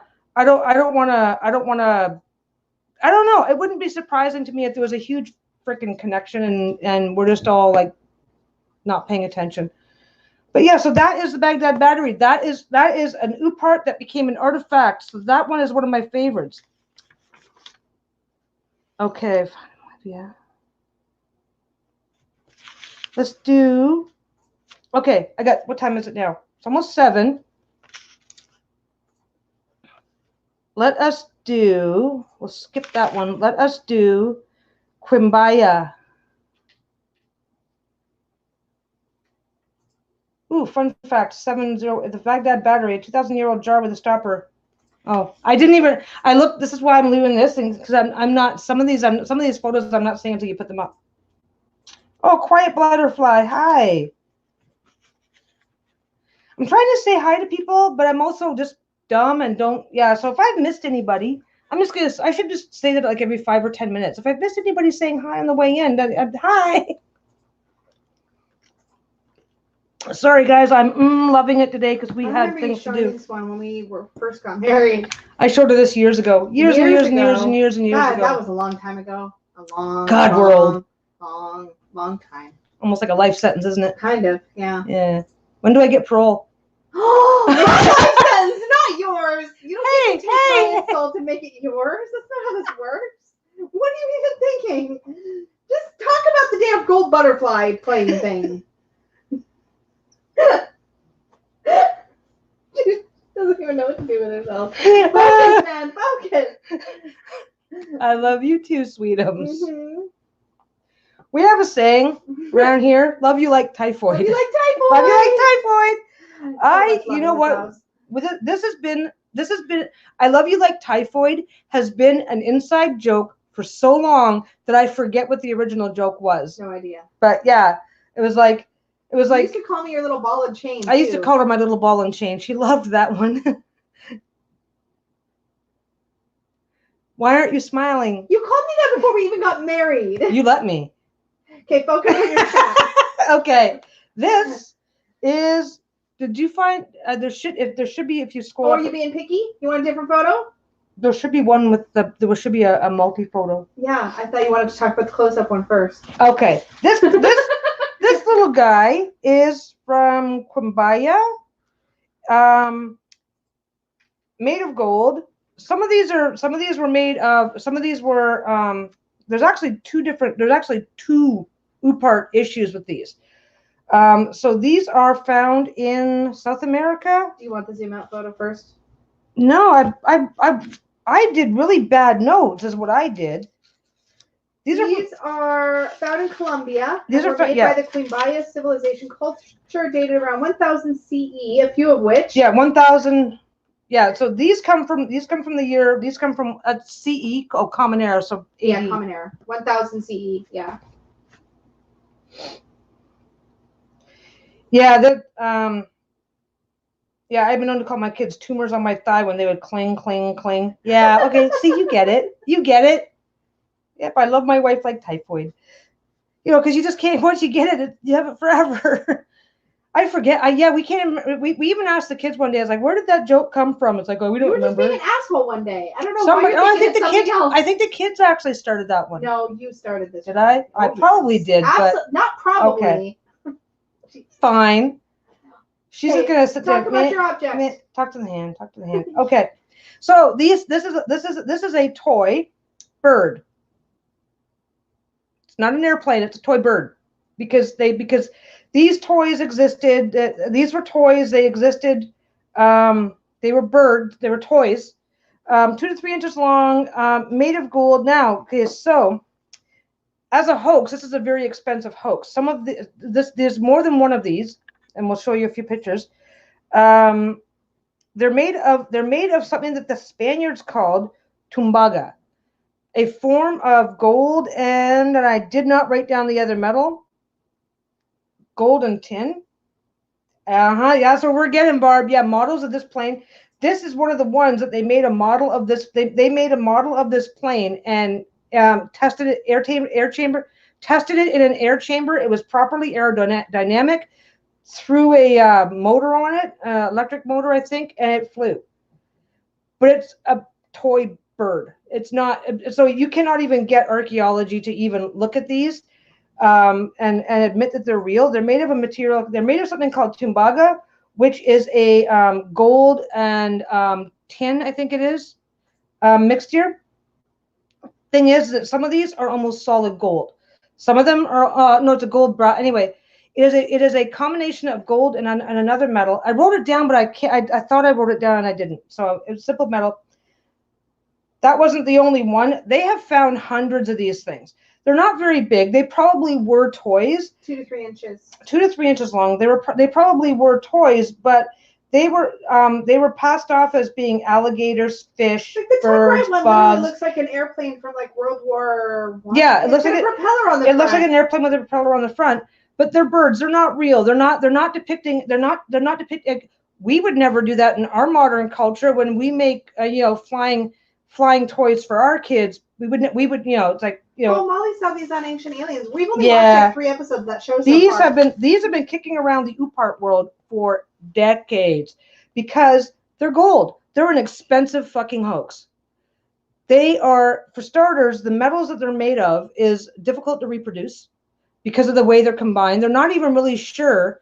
This Tumbaga metal, they're not even really sure how they made this particular alloy. How, like, you know, what. I'm sure that they know how to do it, but it was never. So yeah, so this is a gold. This is a special gold alloy that is it's gold. It's real gold. It's expensive to reproduce, and every single one of these that they have tested. Okay, on this multi photo that Lisa's showing right here, they have tested the top right and the bottom left, and they were both aerodynamic. They both I think the top one, they flew. These things can fly. These things pass. These things are. They're making mock-ups, putting them in wind tunnels, testing them. They fly. These are interesting. These are. This is just fucked up. Shut. I can't even say shit anymore. Oh my god. Okay, so. Oh, no, you say plenty of shit. These have been passed off as a hoax, or again, like the Baghdad battery. You're just imagining shit. That's an insect. That's not a plane. It's an insect, because apparently insects' tails are like this. There is no reason for these to be this shape if they're depictions of animals. What they are is depictions of airplanes that have been we do anamorphic stuff all the time. We have like humanoid cheetahs and bears and blah blah blah blah blah in our fantasy programming. They just did the same thing with airplanes. I think these are depicting at the very least, okay, like Da Vinci's hang glider. I think at the very least these are depicting things that were considered theoretically possible at that time, in spite of at that time supposedly not being advanced enough to even be able to consider these things. I mean, they don't even know how this gold was combined with other metals. Combining the gold with other metals still makes it easy to work with, but then once the metal's properly hardened, it makes it a lot harder than gold. So that's why this alloy got its own name. But yeah, so it's really fucked up. This is a really fucked up artifact because it definitely proves that their knowledge of if you are living in 150 BC, it's not going to occur to you that you're more aerodynamic if you turn the bird's tail this way. You don't do it. If you're observing animals, you recreate an animal. They have millions and millions of artifacts depicting animals the way that an animal is built. These were not cultures that would do stuff like this unless they were doing it regarding something that they already knew what it was or how it worked. It's that simple. There's not much more to say about these artifacts. They've been put in wind tunnels. They have been proven to be aerodynamic, and these are from South America. And again, somebody mentioned the hieroglyphs showing depicting planes and possible helicopters and stuff like that on Egyptian tombs. I know I've showed you. Is that what you're looking for now? I will. Planes and. Yeah, planes and helicopters in an Egyptian tomb. It's a really famous photo. In all the right circles. Oh, I know which one you're talking about. Yeah. It's really famous. It's really famous to all us conspiracy folks. Here it is. Okay. Yep. I'm trying not to have the French fry burps, and I'm drinking pop because that'll help. Oh, good choices. I'm gonna go. I'm just gonna make bye guys. Brap. Well, there we go. Oh, I think Dustin may have already found it too. How many windows you got open now? Less.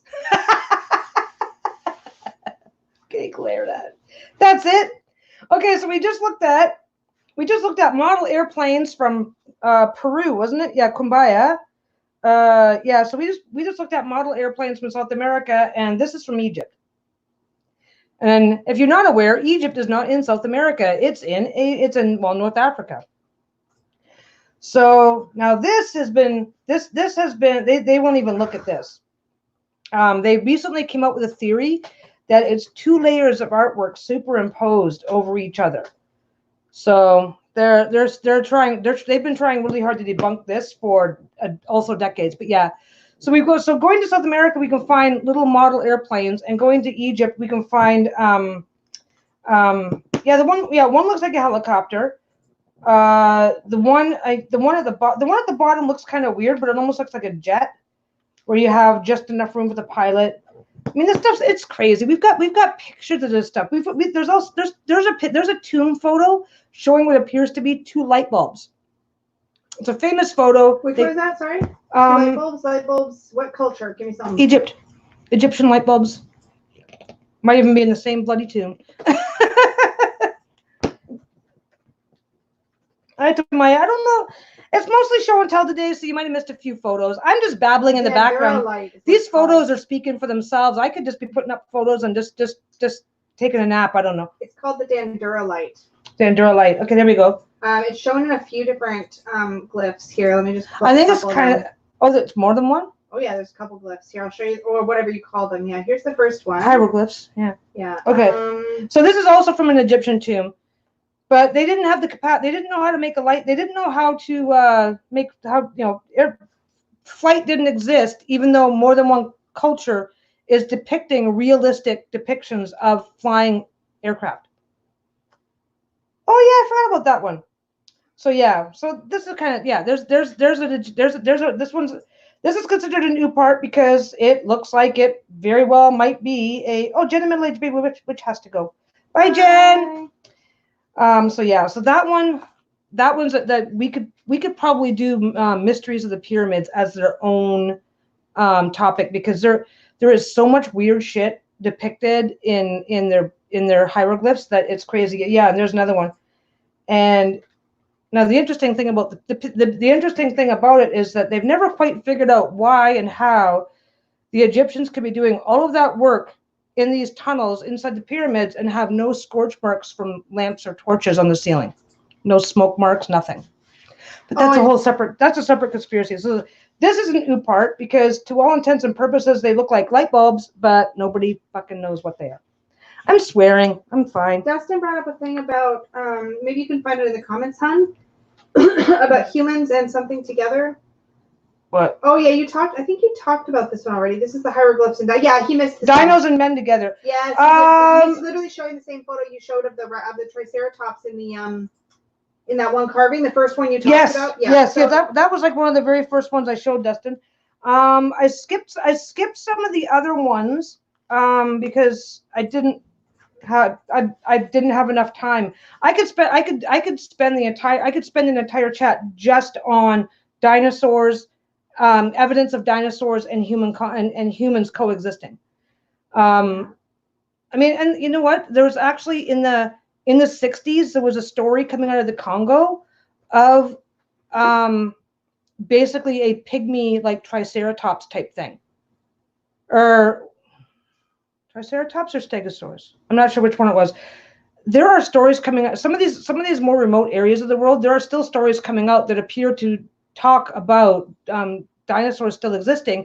And fun fact, they found proof in like the 80s or 90s on this one island of pygmy elephants that were only about 4 feet tall because they obviously migrated onto this island, and then lack of resources over time they just eventually started downsizing because of to accommodate to keep pace with the food resources. And those pygmy elephants died out only like apparently a few hundred years ago. But apparently we're not allowed to believe that dinosaurs could have done the same thing. Like, could you imagine finding a mini brontosaurus grazing in your backyard one day? Like, that'd be just fucking crazy. Anyway. So the Kumbaya Plains lead to a massive rabbit hole of potential technology and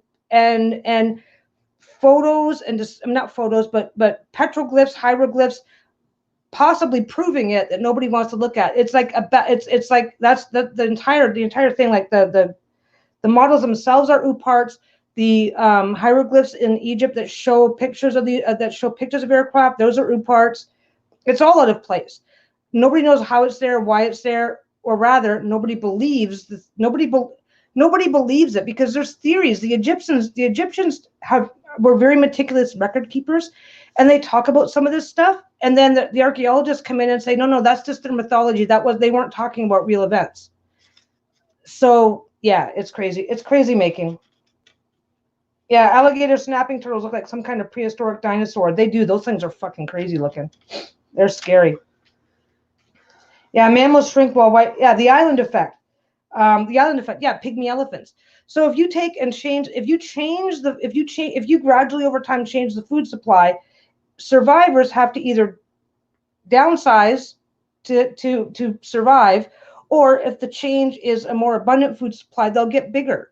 And we've got proof. In North America, we had horses, and they were miniature horses. Yeah, they were miniature. Yeah, they were much smaller.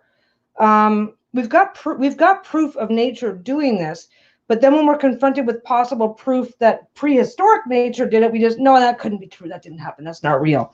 So yeah, giant stone feet. Oh yeah. See, and those are also okay. The giant stone spears of Costa Rica. Those are also OOPARTS, and they are found globally. There are multiple cultures where these stone spheres have been. They're turning up more and more as people are becoming more aware. I don't know how to describe this. Like, I mean, if you're just living a simple life in a simple little backwater surrounded by stone spheres that you've seen all your life, it's not going to occur to you that they're significant. And then you get the internet one day, stumble across the stone spheres of Costa Rica, and realize that you've got 15 of them in your backyard in your little Indonesian village, and that's been happening a lot.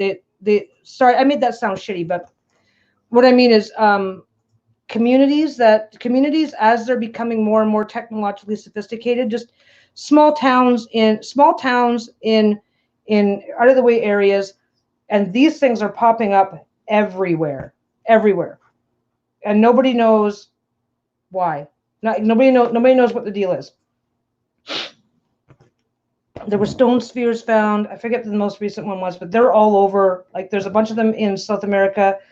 There's a bunch of them, I think, like Vietnam and Cambodia. Vietnam and Cambodia is turning out to be a real, because they've got really thick jungle, and now that they're able to get into that jungle with ground penetrating radar and stuff, they're finding some really interesting stuff in there. Yes, a village of hobbits, small natives no more than 3.5 to 4 feet at the most. Well, and Africa, those would be the pygmies. Pygmies in Africa. Hobbiton, the real Hobbit village. Yeah. Is this the same thing, or is this something? No, is it prehistoric, or is it still existing as a modern village with inhabitants today? I have no idea. Oh, I think that's the tourist attraction one. Oops. There's a tourist attraction. Yeah. Sorry, hon, you get the wrong one. Yeah, I'm like, this is cool. They have found the pygmies of Africa are well known, and they are finding, again, based on resources, they are finding some incredibly short pygmy societies, which was kind of surprising that it's a global phenomenon, because it's evolution in general. I'm sharing this article, but I thought there was going to be more pictures. There's not. What is that? Meet Homo floresiensis, the real-life hobbits of Indonesia. Oh, yeah, Indonesia. See? Yeah, they were tiny.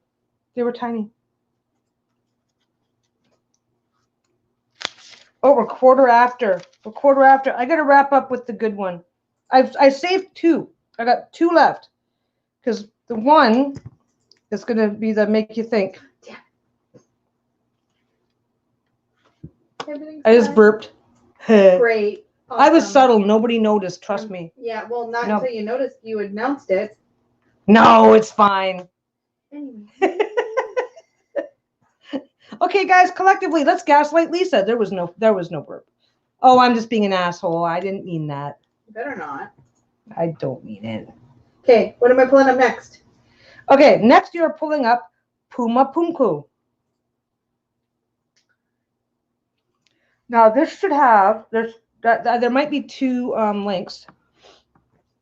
Puma Pumku is an ancient site near You told me about this Tiwanaku. one too. What is happening?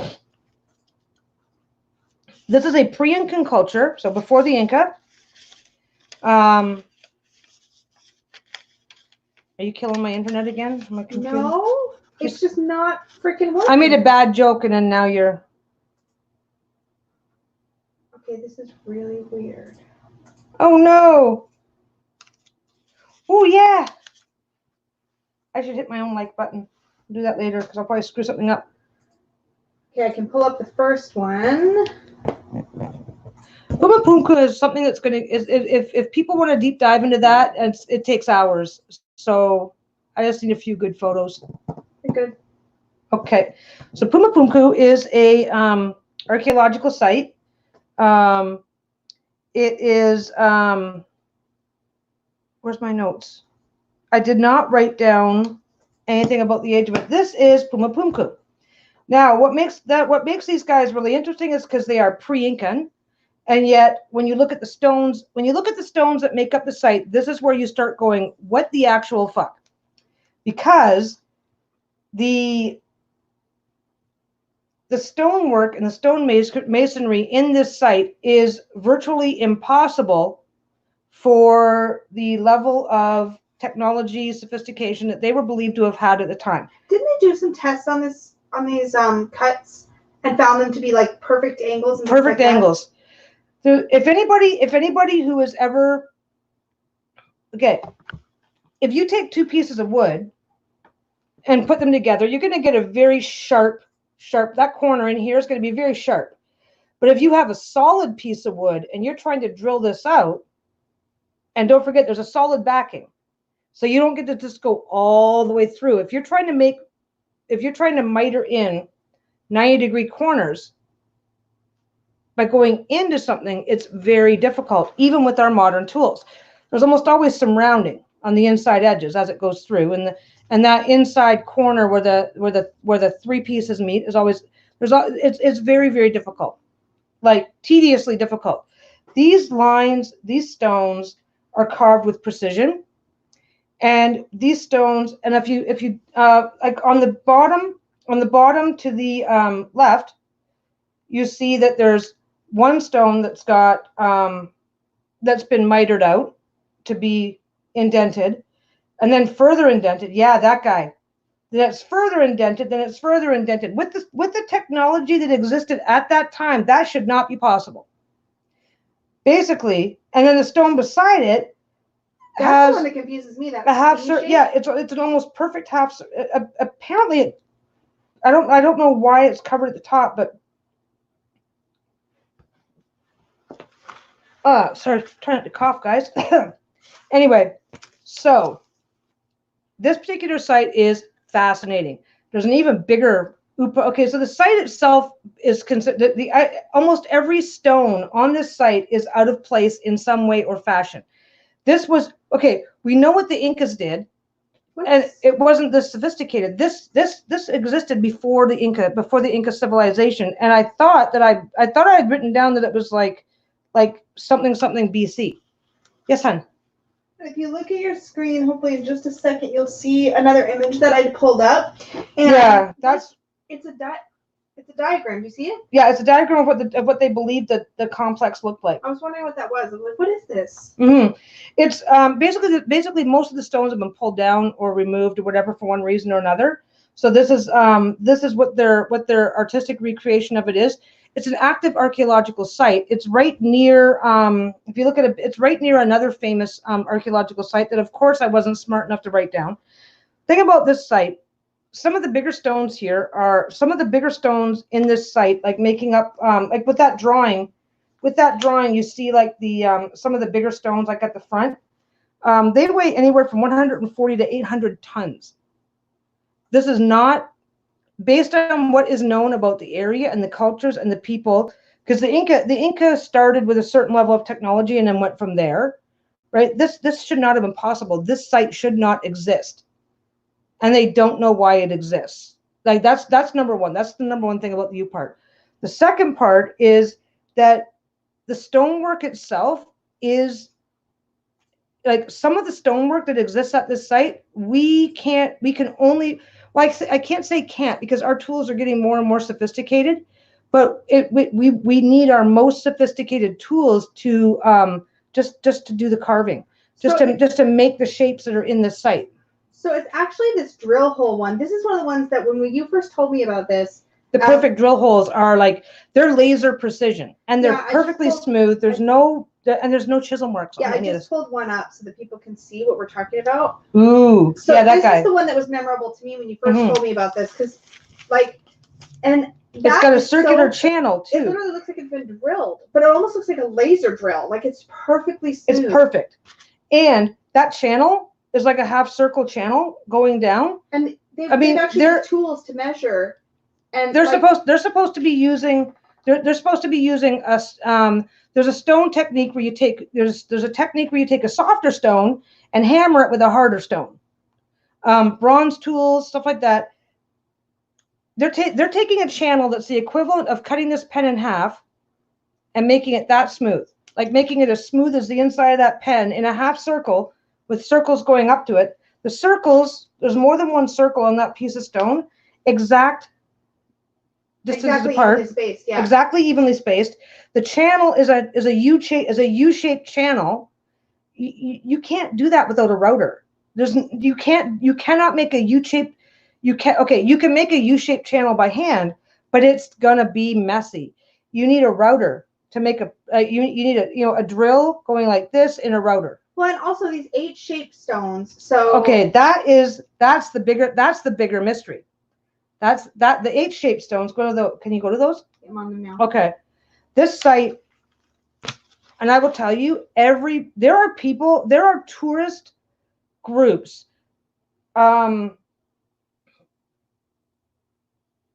There are tourist groups that go to this site just to measure and look and touch and feel for themselves.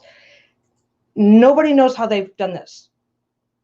Not one theory that they have come up with to explain how they dressed it. They refer to it as dressing the stone, cleaning off the edges and stuff like that. Nobody can figure out how they could have done it, because we can barely do this now.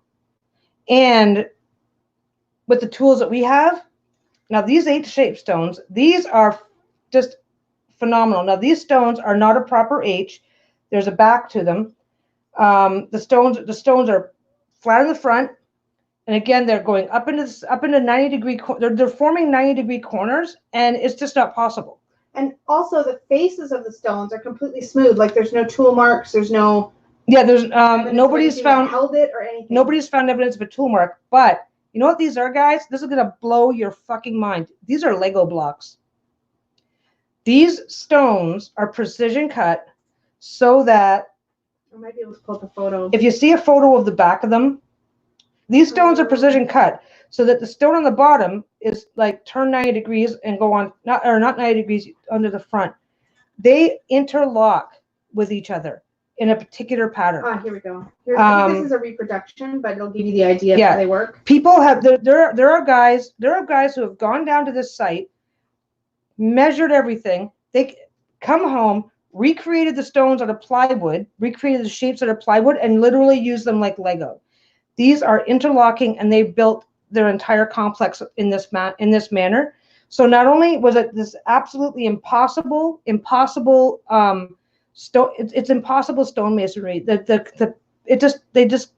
would have to be something like machine crafted. Yeah. It's kind of So you have one. So each one slots into the other in this weird way, because I believe the H's face each other, and then you have like a two-layer wall. A diagram that actually shows how they fit together. Yeah, I've seen diagrams, and I know that it works. I've watched it in action. I couldn't find it, and I need me. Yeah, that's why I need my wife. There's a diagram up now. I need her like typhoid. No, wait. Hey. So this shows how the pieces can like slot together. Yeah. So these pieces, each piece is custom designed to slot properly into the. It's like the most sophisticated Lego set you're ever going to see, and these all slot together in very. So if a I don't know how to describe it. Like, so the 8 stones will fit into a corresponding stone that has a slightly different shape. Yeah. And then they will, but they interlock, but they interlock like Lego.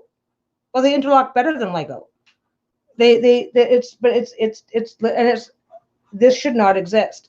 This entire site of 140 to 180 ton stones is a giant OOPART. And if you talk to an archaeologist, they'll say, oh, well, you know, time and patience. Time, patience, manual labor. This is another piece.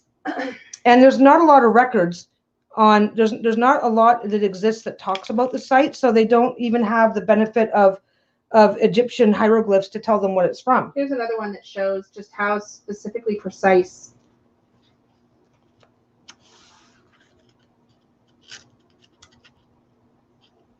Yeah.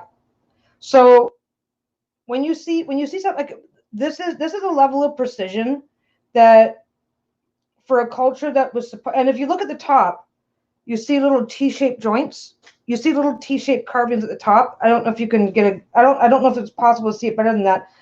Right up in here. So basically 2 stones will be put together and just kind of held in place. You put either a wooden or a stone piece that would just slip into there to hold in every piece, every single piece. Even the holes, like look at these holes. Yeah, look at that. In the end piece here. That basically they would put 2 pieces together, and then there'd be a little piece of wood or metal that they would put in the top, or they would even just pour metal into the top to act as something that would hold the stones together like this. Yeah. Do you know where else that exists? Gonna Stonehenge. What? No. No. Okay, the top piece. Okay, the top piece where they 2 stones fit together, and there's a groove here and a groove here. They meet. You pour some metal or something in to make them connect to help hold things in place. That connecting groove, that connecting slot work. Yeah. There's some evidence. Oh, here's some more of the holes. Hold on, but there's some evidence that slot work exists in Stonehenge. And again, prehistoric Stone Age tools. Don't know how they could get a stone that high off the ground, but they also have evidence that they carved into them and made I think they're called mortise and tenon. Take a look. Yeah. These are precise. Precision drilling, U-shaped channeling, straight lines. This shouldn't exist. And I did find a picture of the back of the stones as well. Yeah, these stones shouldn't exist. I mean, so, and this is actually one step above the pyramids. The pyramid is a square dressed stone. These guys dressed the stone and then put all this groove work into it to make it a Lego. Yeah, there you go. So remember those H's? That's the back of an H. That's the back of one of the H stones. So it's going to interconnect and interlock by slotting. So the bottom and the top each go into the bottom goes into the top of one H. The top goes into the bottom of the next H, and they go up that way. And then they slot in, and yeah, they make these massive structures. It's insane. It's insane. This shouldn't exist. This should not exist. The technology to do this isn't supposed to have existed then. It barely exists now. And custom dressing individual stones, and no 2 stones are the exact same size. It's like they built these to order as they were. It's like they created these stones to order as they were slotting them together. I mean, that is just that adds an extra level to the insanity. Like, that is extreme customization. Yeah, prefabricated concrete today, but it didn't exist back then. Unbelievable. And here's the thing: if that now there are some okay, on the conspiracy theory side of things, there are some theories that this stuff was poured, it was cast, that they somehow managed to melt and reform the rock. And again, if that's how they did it, if they cast it some way somehow in order to build this stuff, then that makes it that's an extra level of insanity, because it requires making concrete requires an even greater level of technology than just simply pounding a rock until it goes into the right shape. Here's another this shows one of those it's not great. Tamaya's gotta go. Bye, Tamaya. Bye, Tamaya. Yeah, butterfly love child. My brain is melting. How did they even lift the thing to fit them into in the first place? Not even touching on how they made in the first place. This is why they're out of place artifacts. And I'll tell you right now, this is why mainstream archaeology won't touch this shit. Yeah, these two stones were connected at an angle. Now, what the supposed idea is that the stones would be lined up, and then like braces were put in or something. Well, this is in theory, based on the shape, based on the shaping of the stone, and what it looks like based on the shaping of the stone, these are based on theories I've heard, is that the stone will be lined up, then those channels will be carved, like these stones would have originally been touching, right? Then the channels will be carved, and then molten metal will be poured in. So they're to create like a brace. Like a brace to keep it from moving around, to hold it stable. So yeah. And that's the only, that is the most sloppy work that you're going to find on the entire site, and it's still work. It's still something that's almost impossible for us to site with these little, look at these equidistant like slots. Yeah, it's crazy.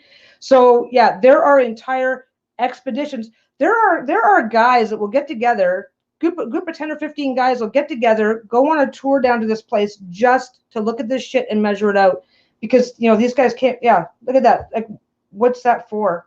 Look at that. It's a very bizarre shapes carved into this, and they shouldn't. Not only can we not figure out what they did with any of this stuff, but we can't figure out how they did it.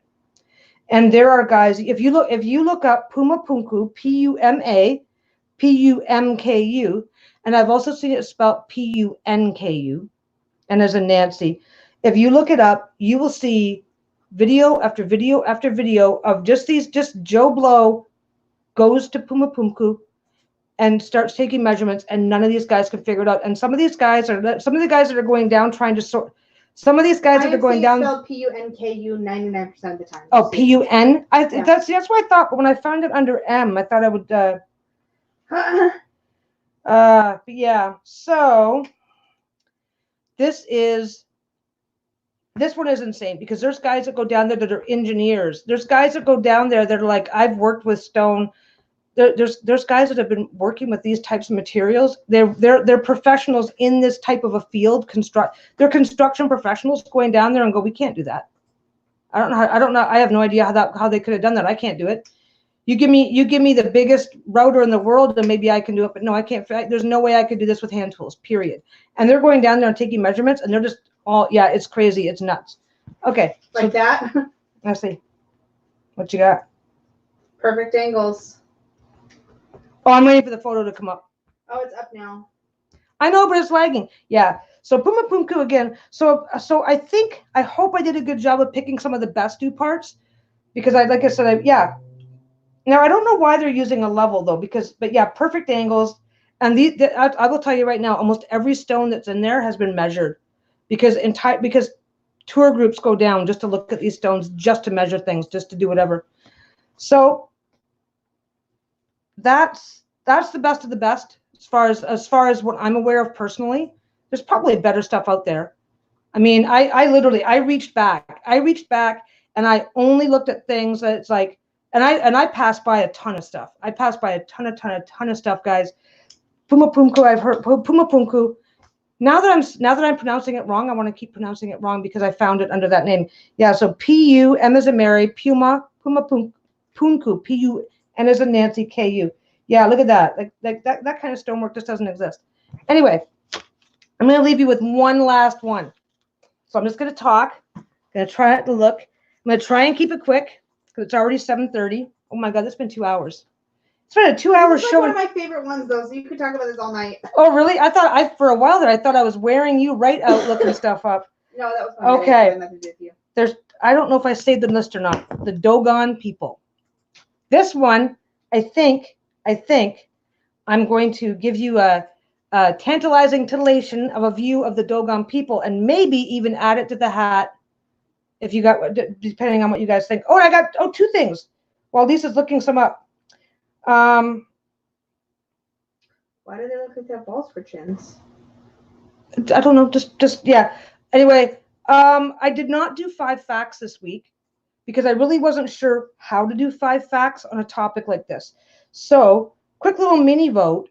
I've been having fun doing the 5 facts, but if I can't really, if the upcoming topic doesn't accommodate a 5 facts, do you guys want 5 facts on just a random topic? Because that might be fun too. Because there's a few things that don't necessarily have enough material to be worth doing an entire chat on, but might be fun to do a quick 5 facts on, so that we can discuss in the comments. What does everybody think? Does everybody care? Is it I don't know. Does that make sense? Did I say it right, honey? I wasn't paying attention. She was ignoring me. She was ignoring me. Yeah. Prefabricated concrete in ancient times. Oh, if you want, by the way, if you want prefabricated concrete in ancient times, look up Roman concrete. They developed a form of concrete that has to be cured underwater that lasts like 1,000 times longer than the concrete we use now. It's crazy. Yeah. Oh, anytime. Okay. Yeah. So yeah, I do. Yeah, a couple people asked me about the 5 facts because I like doing it. They're fun. But yeah, so on any particular week, I'll try and do a 5 facts every week. If if I can do 5 facts that are relevant to the topic, that'll be if I can do 5 facts that are relevant to the upcoming topic, I'll do that. And if I can't think of 5 facts that are relevant to the upcoming topic, I'll pick one of those mini topics that just don't really have a lot of space to enough information, and then we'll do that. I wonder if these advanced technologies are seen as normal to the locals, or they'd be seen as weird even at the time. You know what, Molly? I would guess that they'd be seen as normal. I read a thing. I always read a thing. One of the biggest problems in archaeology is some of the references that are made. Oh, the cherry pitter. Oh, we can find the cherry pitter. No, it's fine. No, that's something else. Okay. I'm just being an ass now. No, okay. I was at this happened to me personally. I was at a thing. I forget where I was, and somebody had a cherry pitter. I was gonna show it so that people knew what you're talking about. Oh, okay. Can I get a photo? Fine. And they were talking about blah blah blah blah blah, and we have these things and we have these things, and it was literally some little local thing. And it was talking about things that they'd gotten in a kit, like some little local history thing. And it's like, oh, we've got this thing. We're not really sure what it was, but we're pretty sure it was a leather punch. And I'm like looking at the guy, and I'm like, it's a cherry pitter, because my mother had one. My mother had some really, really, really old shit that was handed down from her mother, who had gotten it from her grandmother. It was just a cherry pitter, but because he didn't know what it was, he was guessing. Is that it? I don't know. Oh, you can't see it yet. I can't see it yet. Anyway, that when it comes to historians and archaeologists have a really hard time with that, because what was considered common, normal, generic stuff that was not worth remark. No, that's not it. It was just basically a wire. It was a wire. It was like, I don't know. It was a wire with a circle on the end, and then it came up like a safety pin almost, and had a little punch through on the other end. Ah, here we go. And he's like, oh, it was a leather punch. It was a leather punch. And I'm like, no, it was a cherry pitter. And of course he's like, you don't know what you're talking about. And I'm like, okay, I'll go tell my mom that her cherry pitter is a leather punch. And he's like, what? My mother has one. It's a cherry pitter. She got it from her mom, who got it from her mom. It's been kicking around. Because once something becomes, it's like yeah, it was a slightly different shape. There's different versions. There's different versions, but he was like, oh, it's a leather punch. Like, nope. So yeah, my family are all cement masons, and we are all Italian too. Yeah. So go look up ancient Roman concrete. Your family will probably hate you. Well, tell them it's my fault. It'll be fine. But yeah, so ancient archaeology really, really relies on finding some context or reference for helping them understand what a thing is. And even something as simple as a rotary phone, put that in front of a 6-year-old, and they're going to look at you and go, what the fuck is this? Because we just don't, floppy disks, reel to reels. They don't even exist anymore in our society. Anyway, one last thing, the Dogon people. Dogon people are an African tribe near that is basically centered in Mali, and they have a fascinating little history. Their history basically, where did I write them down? The Dogon people. You have another notebook as well. I have all sorts of stuff over here. I tried. I put things on paper, and now I'm still confused anyway, because that's what I do.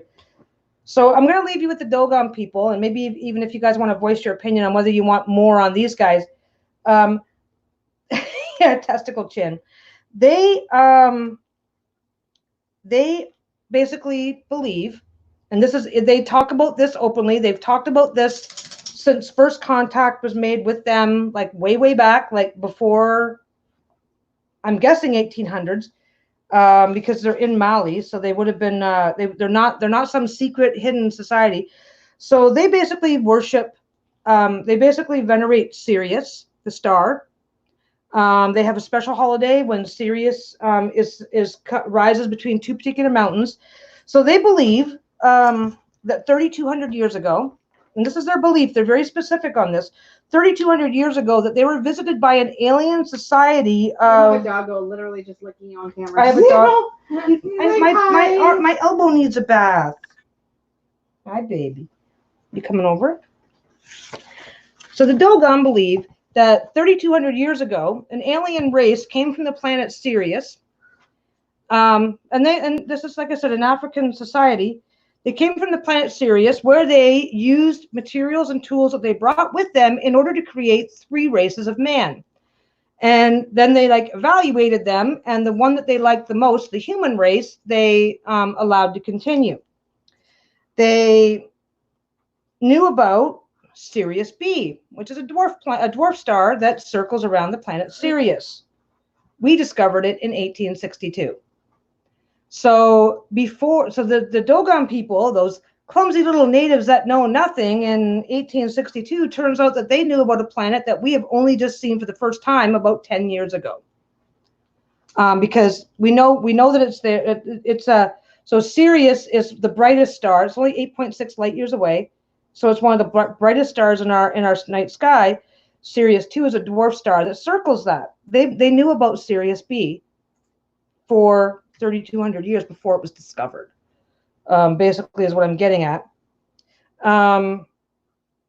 They do not talk about these aliens as gods. They say that they created man. They're our creators, but they're not our gods. That's kind of weird right there in and of itself.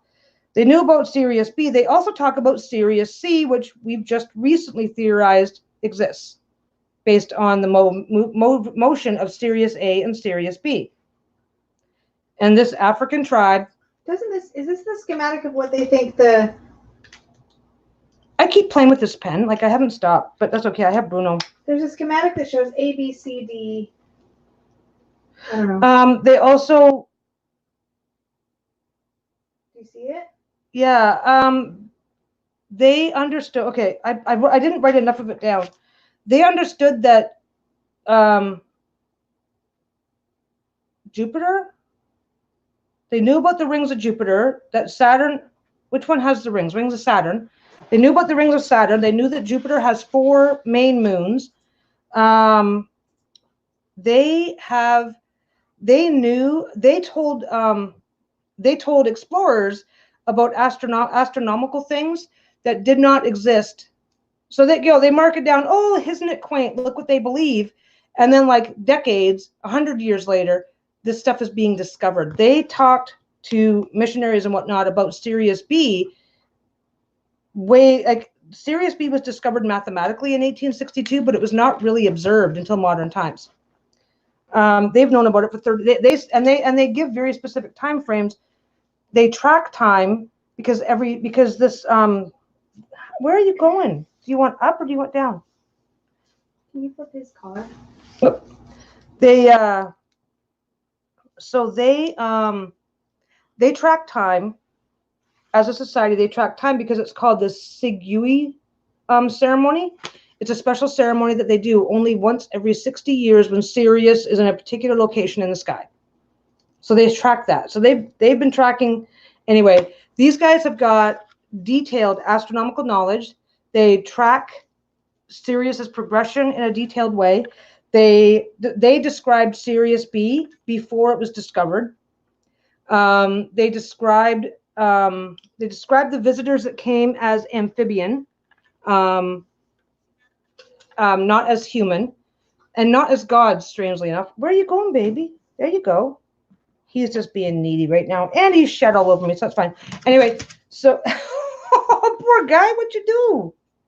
Did you see this about the arc of the world in which Nomo, the mythical progenitor of humanity, is? That's Nomo came to Earth in an ark. So here's Nomo. Yeah. This is funny. Hold on, I'll put him up. Is he up? I don't know yet. Well, there's some garbage up. Anyway, There we go. I don't want the Dogon. There's a lot of information on the Dogon, but there's also very little information. Their beliefs are very specific, but they also have a secret language that they don't teach to outsiders. Oh, is that normal? Yeah. Yeah, and yeah, but they did the things that they describe. It's crazy because they're describing hard science, and every single thing that they have described with almost no knowledge of the outside world at that time, and at the time that this was going on, at the time they were describing these things, a lot of stuff that they've described hasn't even been discovered yet, or whatever. Yeah. Bruno is hope. Bruno, it's not even his dinner time. He's just hopeful. Are you a good boy? He's hopeful that he can get a treat out of me about every 2 hours. You gotta be careful with that T word. Yeah, I gotta be careful with the T word. These guys are keyword trained entirely by accident, but they started picking up certain words. So now if we just say certain words, they just respond to them with a bark or a not bark. You're almost at 2.5 hours. Wow, guys. Lisa just told me I'm almost at 2.5 hours. I gotta stop, man. Okay, so the Dogon people are an out of place society. It's the knowledge that they have, they shouldn't have. They should not. A lot of societies have beliefs that they're gods, or that they have beliefs in beings that have come down from the stars, blah blah blah blah blah. But these guys are a fairly primitive society. Should not have the scientific beliefs that they have, because they're true. Like Egyptians, yeah, it has gone by quickly, Barb. Egyptians have clear documentation on what they've done to research. At least they were an advanced society. So the Dogon people are a fascinating read for anybody who wants to look into it. If you want it dropped in the hat, we can take a quick vote and we can drop it in the hat for a future on just them. Do you have your hat? I need my hat. And Bruno's co-opted Lisa. Bruno's in my lap. You have to get your own Bruno's hat. now sucking up to Lisa because I didn't do what I was supposed to do. That's okay, buddy. I just gotta go get my hat. He's hoping you're going somewhere else. Oh, I brought my pop with me. That was silly. Okay, I got my hat. I'm coming back. Okay, Drop it in the hat, Tarot Cat says. Drop it in the hat? Do it. I can drop it in the hat. I could probably talk about these guys for a while. At the very least, yeah, drop them in. They're going to go in the hat. Okay. So next week's topic. Did you put it in the hat yet? I'm not putting it in the hat now for future topic. Well, yeah, you're drawing for a future topic. Get it in there. No, I don't know. I told you there. it's 10 to 8. Next time. I'll do it up later. What is next week's topic? Okay, this is going to be near and dear to everybody's hearts, because I think this is something that a lot of people. Akashic Records. Akashic Records, guys. We're going to talk about that next week. We're going to talk about the Akashic Records next week. I'm pretty sure I can do 5 fun facts on that. And don't forget facts. The facts are not necessarily facts. Well, the facts are always going to be facts, but they're not necessarily going to be promoting a particular belief or not belief. So far, I think I've done a good job. You've done a great job of making it clear where the limitations of these facts may or may not be. Anyway, now I'm just over explaining because it's fun. Okay, so Akashic Records is next week. So we'll talk about that. We are going to talk about it. I know a little bit about it also from a religious perspective, so we're going to explore that a little bit. So just no judging, and we'll go from there. And yeah, so that will be next week's topic. Don't forget, if anybody has any fun facts they want to share, if anybody has anything they want to share on this topic, by all means, share it in the comments below. That goes true for every chat. I'd love to see the conversation continue. And if you do want to watch these and keep track of these, don't forget to follow and hit the little bell. Subscribe. I'd love to see a couple of likes on the way out, guys. That would be amazing too if you like what you see. And yeah, so I think that's a good spot to end, or I'm just going to keep going. Yeah, and if you guys want to look up OOPARTS, just like I said, OOPART will get you search results. Out of place artifacts will get you get you results. You'll find some fascinating stuff. And yes, you're going to find some clearly, obviously hoax stuff, but don't let that stop you from looking into it a little bit deeper, because it is fascinating. Once you start separating the wheat from the chaff, there it gets really fascinating really fast. I'm always around. I'm always around for comments, for questions. So if you're looking something up and you're not quite sure, but feel free to hit me up. That's fine too. Okay, and as always, you guys have a great night, great day, great weekend. Hope next week goes well. I was trying to say don't work too hard. I'm tired, guys. It's too much pop. It's idling my brains. Anyway, you guys have a great day, a great week, and we'll see you next time. Bye, everybody.